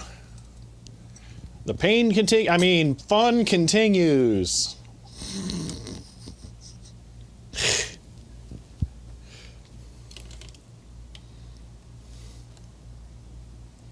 All right, I can't tell which one this is. Oh, there it is. All right. Cable sticks out a lot. All right, I'm doing half turns on these from now on because they all seem pretty close. We'll tweak any that need more. So for the most part, they all work still. But there's no way they don't need an adjustment. Okay. So this was 8. I'm giving it a 0.5.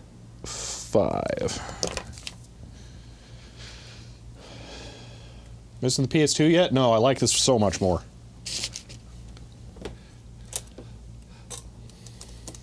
Okay. This will be I. Yep.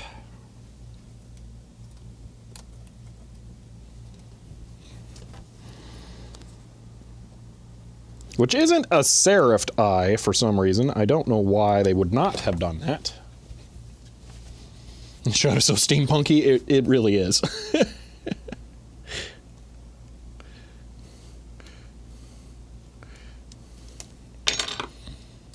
Okay. 0.5.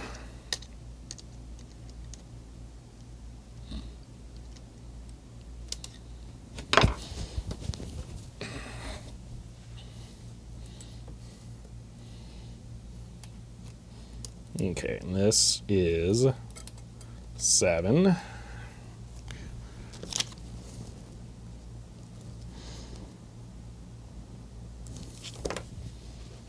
it smell like oil and cigarette? No, it really doesn't have a lot of smell, actually.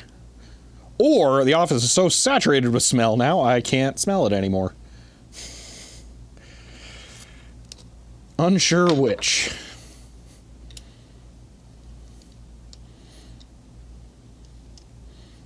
Okay, 0.5. That one was really tight. Thankfully, I don't need to care about oiling those. So we'll just pretend that never happened.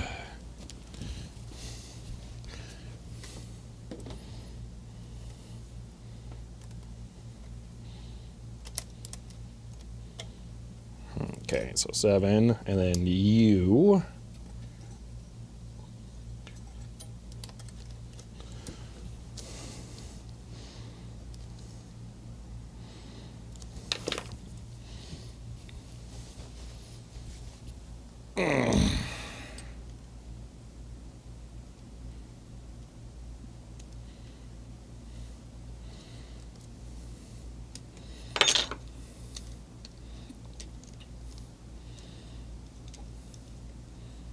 Okay, 0.5.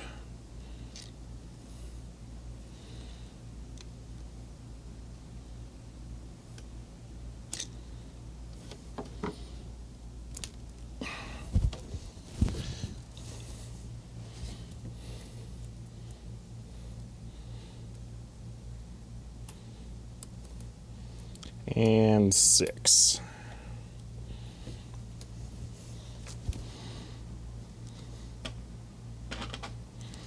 And that will be it for this stint. Still writing down the keys we have fixed? Yes. That's what I keep doing over at the paper.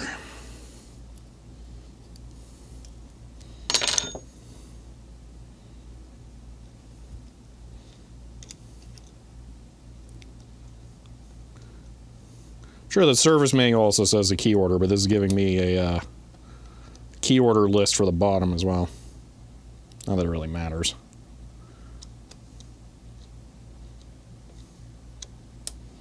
Okay.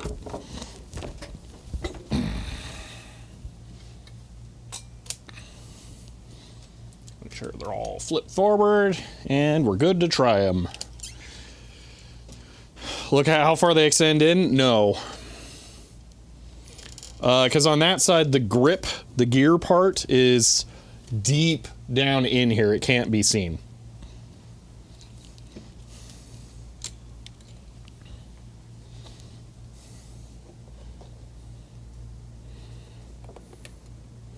Additionally, this roller shrink is what it seems like. They all need to go in a little bit.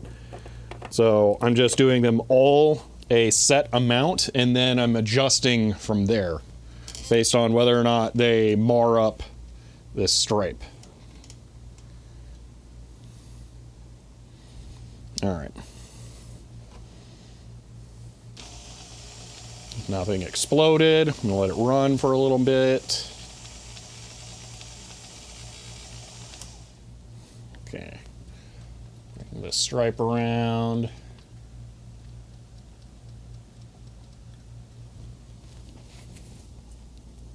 All looks good. Okay, let's test the keys.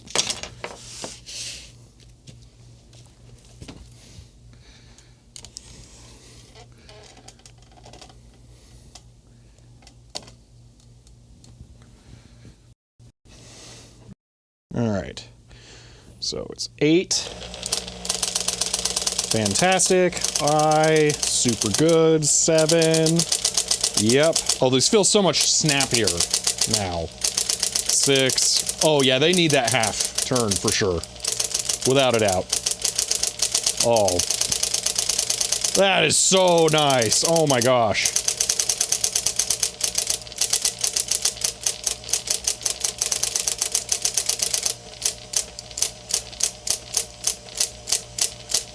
No, they're not double striking either. Yeah, that's excellent. Okay, let's check the roller.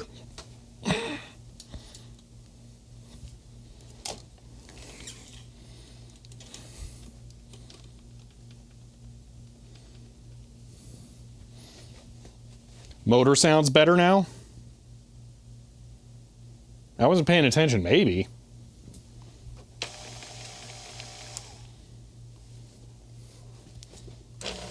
Nah, it still sounds like garbage. And now I lost the stripe. Yeah, I think the stripe looked okay.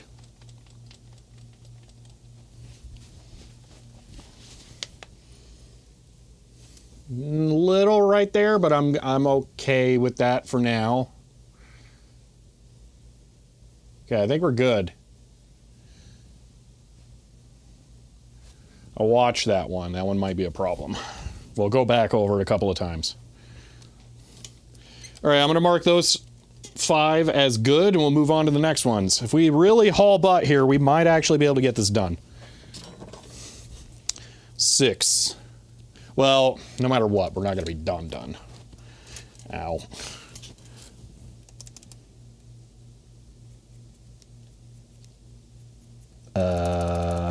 Did I do like a bonus one? No. This one's just black for some reason. Oh well.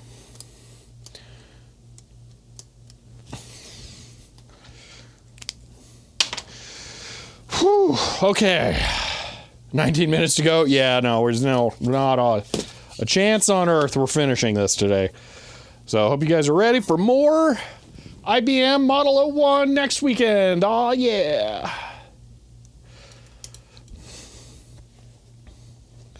Have the first two doing a jiffy. Yeah. Spooky, thank you for the 100 bits. Alrighty. So 6 is boop. That. No, that's 5. I don't want that one.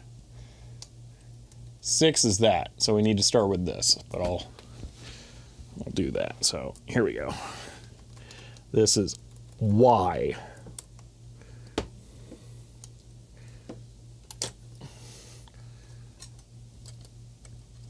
Okay. Y. We're still going to do the half spot, but also I want to look at R, because for some reason that key is a little lower. I think it was just a coincidence. Okay.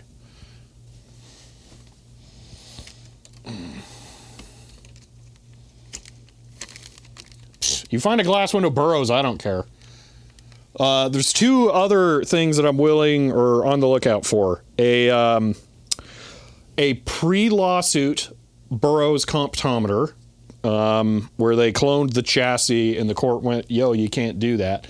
And second, a pike adding machine. So that's going to be long, have paper in the back and a glass register in the front, and look kind of like a clown shoe. But it has to be pike. Burroughs bought pike, and then just sold that for some reason. I have literally no idea why, but they did. But I want a pike one. So you find either of those, let me know.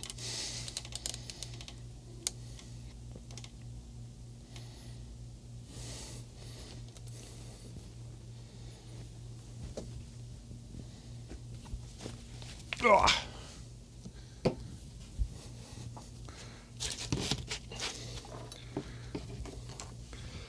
Here, pre-lawsuit, and think ESP Explorer guitars. James Hetfield, ah.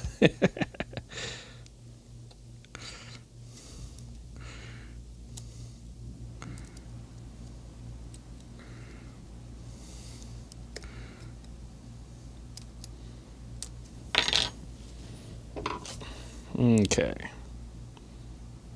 Tighten 0.5. Oh my gosh, this one's super ultra tight.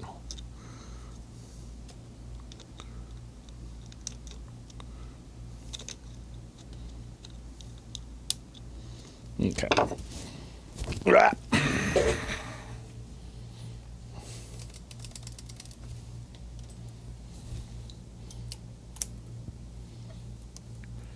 Next is 5.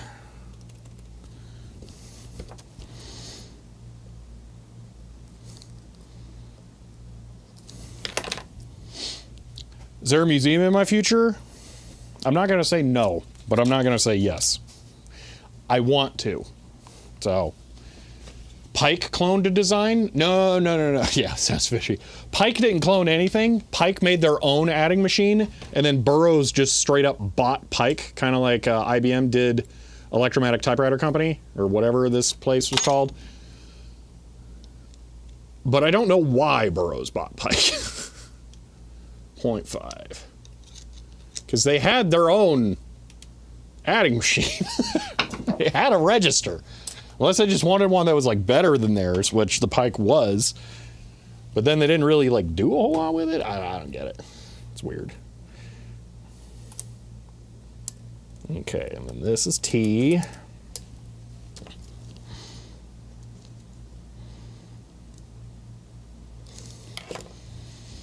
Less is the correct answer on these, turns out, by like a lot.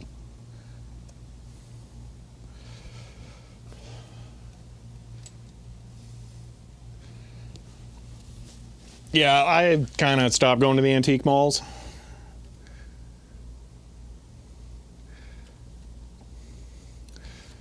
When they're mostly just people's Etsy storage lockers that they're hoping to make a sale from some sucker out of, kind of takes the wind out of the sales of fun of going there.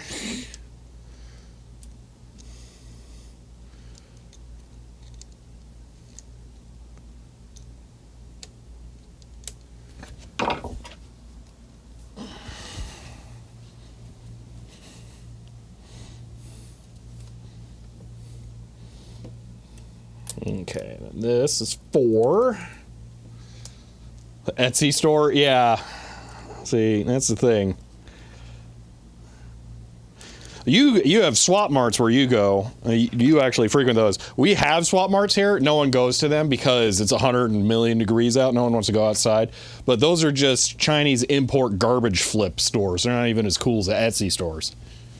Like if you want yourself an RGB Bluetooth boombox that's going to sound like you're using unpowered PC speakers, oh my gosh, I could get you a pallet of those today.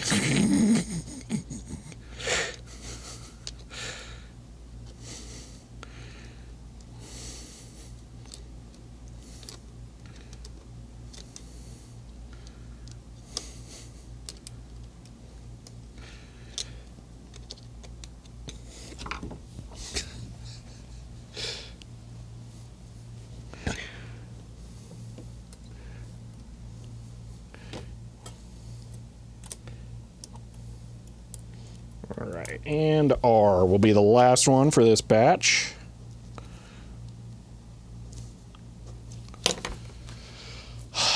Sad that First Fridays in Phoenix turned into Temu Flip Store. Yeah. Etsy storage locker, gosh. Yeah, I'm showing this picture. No. I'm name and shame, all right? If you're the kind of animal who thinks I'm going to buy old furniture and paint it, shame on you, okay? This does not need to happen. My gosh, look at that incredible wardrobe dresser thing back there. Holy moly, that's incredible. Wow. I want that. I can't have it. I want it, but I can't have it. But yeah, I'm so sick and tired of people making their YouTube channels out of, I bought furniture at Goodwill and turned it into garbage. It just, come on.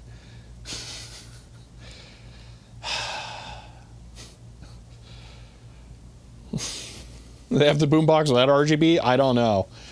Nice stuff. Can I get the address? Far? I presume that you don't live in Arizona.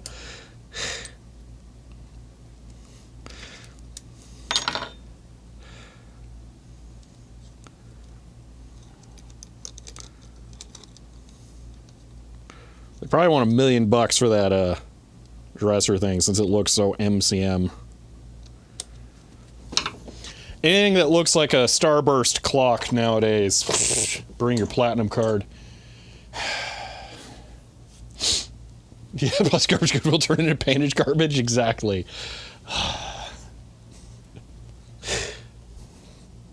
All right. That was R. Yep. Long ways. Do you need to visit customer there? Ah. But E-Waste Goodwill made a video about it. I'm restoring it, though. I'm never just turning it into different trash.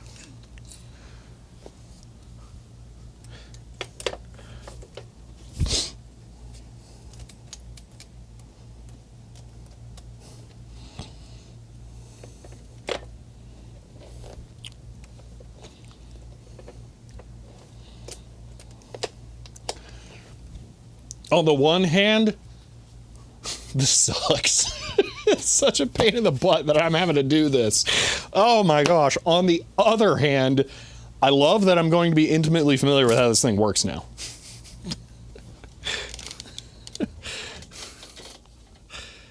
So, all right. Oh, you know what? Check the roller first. I keep forgetting.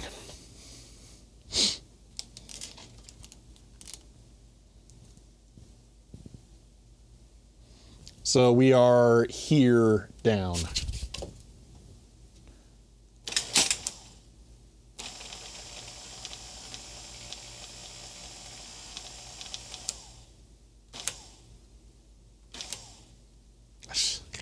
Really good at doing it exactly at 360-degree rotation.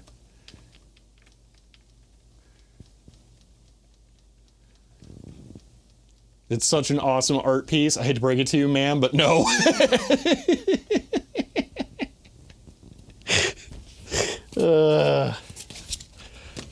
Yeah, we don't need another typewriter art piece. Okay, I think that's all looking okay. So a little sharp edges up here, but they're not too bad. And then nothing down here once I've kind of got it out of my system and more appropriately done it. Art's in the eye of the beholder. That's the problem, is that you need a beholder.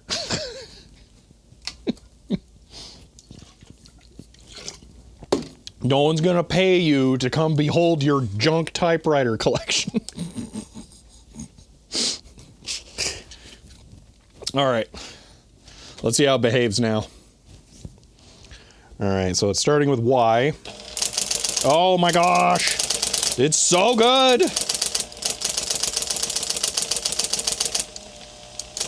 Oh, why is 4 bad? Oh, because it's sticking. That'll do it. All right, so we got to clean up 4. R is excellent, though. Okay, well, let me just get this.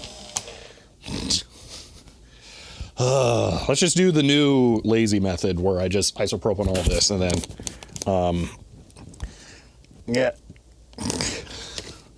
Oil drop, isopropyl, cycle, repeat.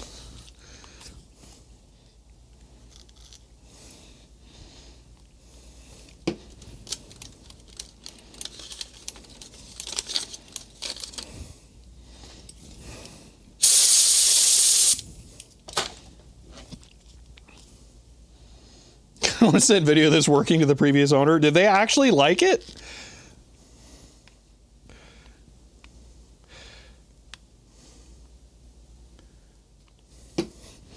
I have no idea what their history with it was. Other than I know for a fact they won't have been the original owner.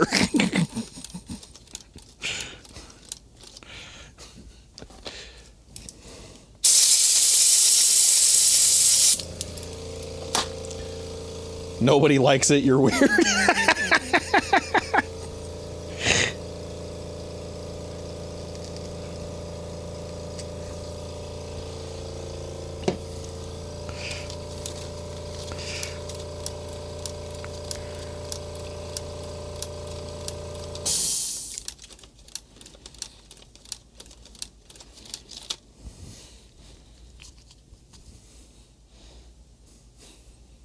So So I want to make a joke about the bottle holder. Yeah, I knew someone was going to think of a D&D kind of thing with that.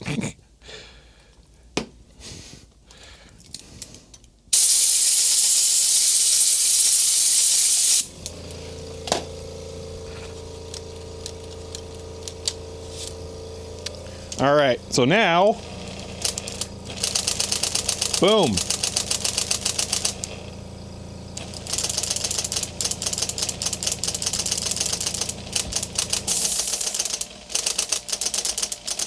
Honestly, I think T could maybe...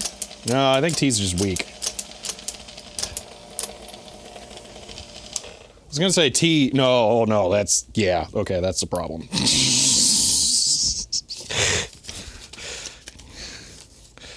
Oh my gosh. How are these all so bad? Oh, yeah, 100 years old. I'll do it.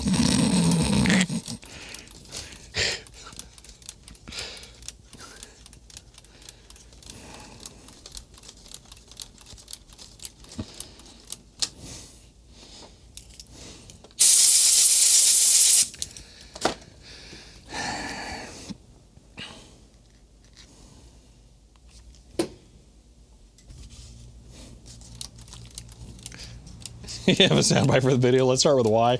I really think that the only way this video is going to work is if I do a total voiceover after the fact. I think it's worth doing because it's a fun departure from my usual pain that I've been putting myself through. A completely different kind of pain.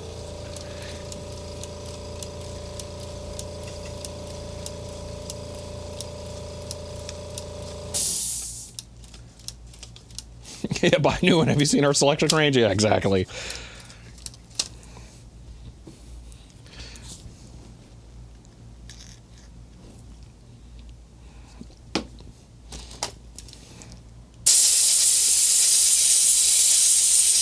Could you imagine doing this without an air compressor? Oh my gosh. All right.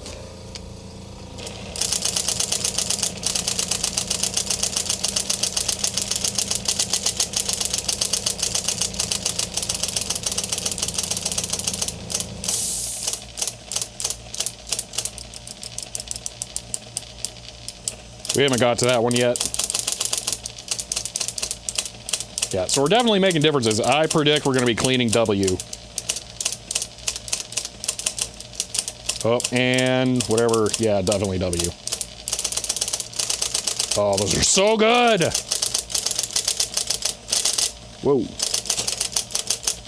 Okay. How much of the oil is going where you don't want it when you spray the compressed air? I'm sure it all just turns into sunshine and rainbows. It disappears, and no one ever has to worry about it ever again. I suspect it's coating the springs down here, which is fine. So I'm not that concerned about it.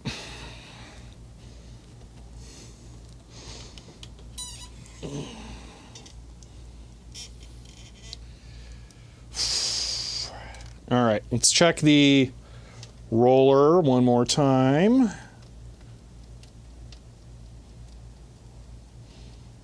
Okay, I like that that's still looking good.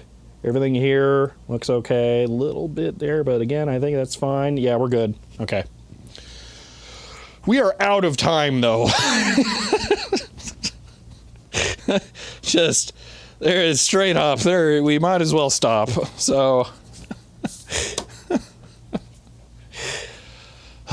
looks almost the same through stream. What do you mean the same? As far as the adjustment between the two, is I'm only doing half a rotation. So, as long as it does not go on the roller. Oh yeah, no, the oil's going far away from the roller.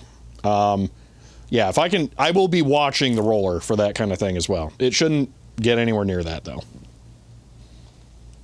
Lard keys in place. Yeah. Oh man. Think grease would be better. So I'm not leaving the oil in there. You might be missing the part where what I'm doing, putting in isopropyl, actuating it to scrape out any of the gook, because this this is how bad this is. Okay, I was using the corner of this paper to do this, and all of that is coming out. And I've already gone through that whole thing with this multiple times at this point, but every now and then something just breaks loose on the keys. So isopropyl, actuate, and then air, isopropyl again, actuate, air, oil, actuate, isopropyl, air, actuate, and then air. So there's maybe a very, very thin amount of oil in there by the time I'm done. Continue on Friday? Yeah, 100%. We're not done yet. I think this thing is incredible. I want to get it fully fixed. We have about 1/6 of the keyboard left to do. And then we have ruled out all of this. I still think we have the line advance being a little weird, so we're probably going to have to look at this thing.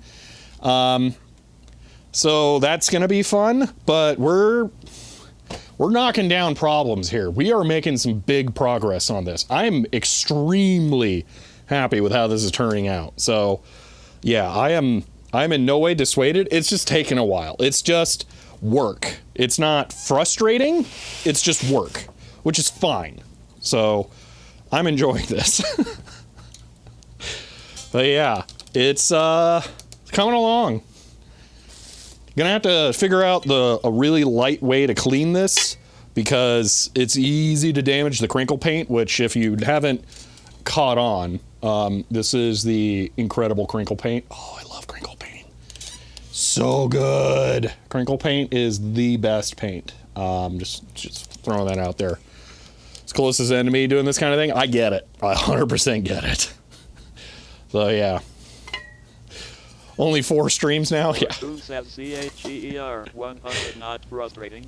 That is what chat is for. End of line. Chloe, thank you for the 100 bits.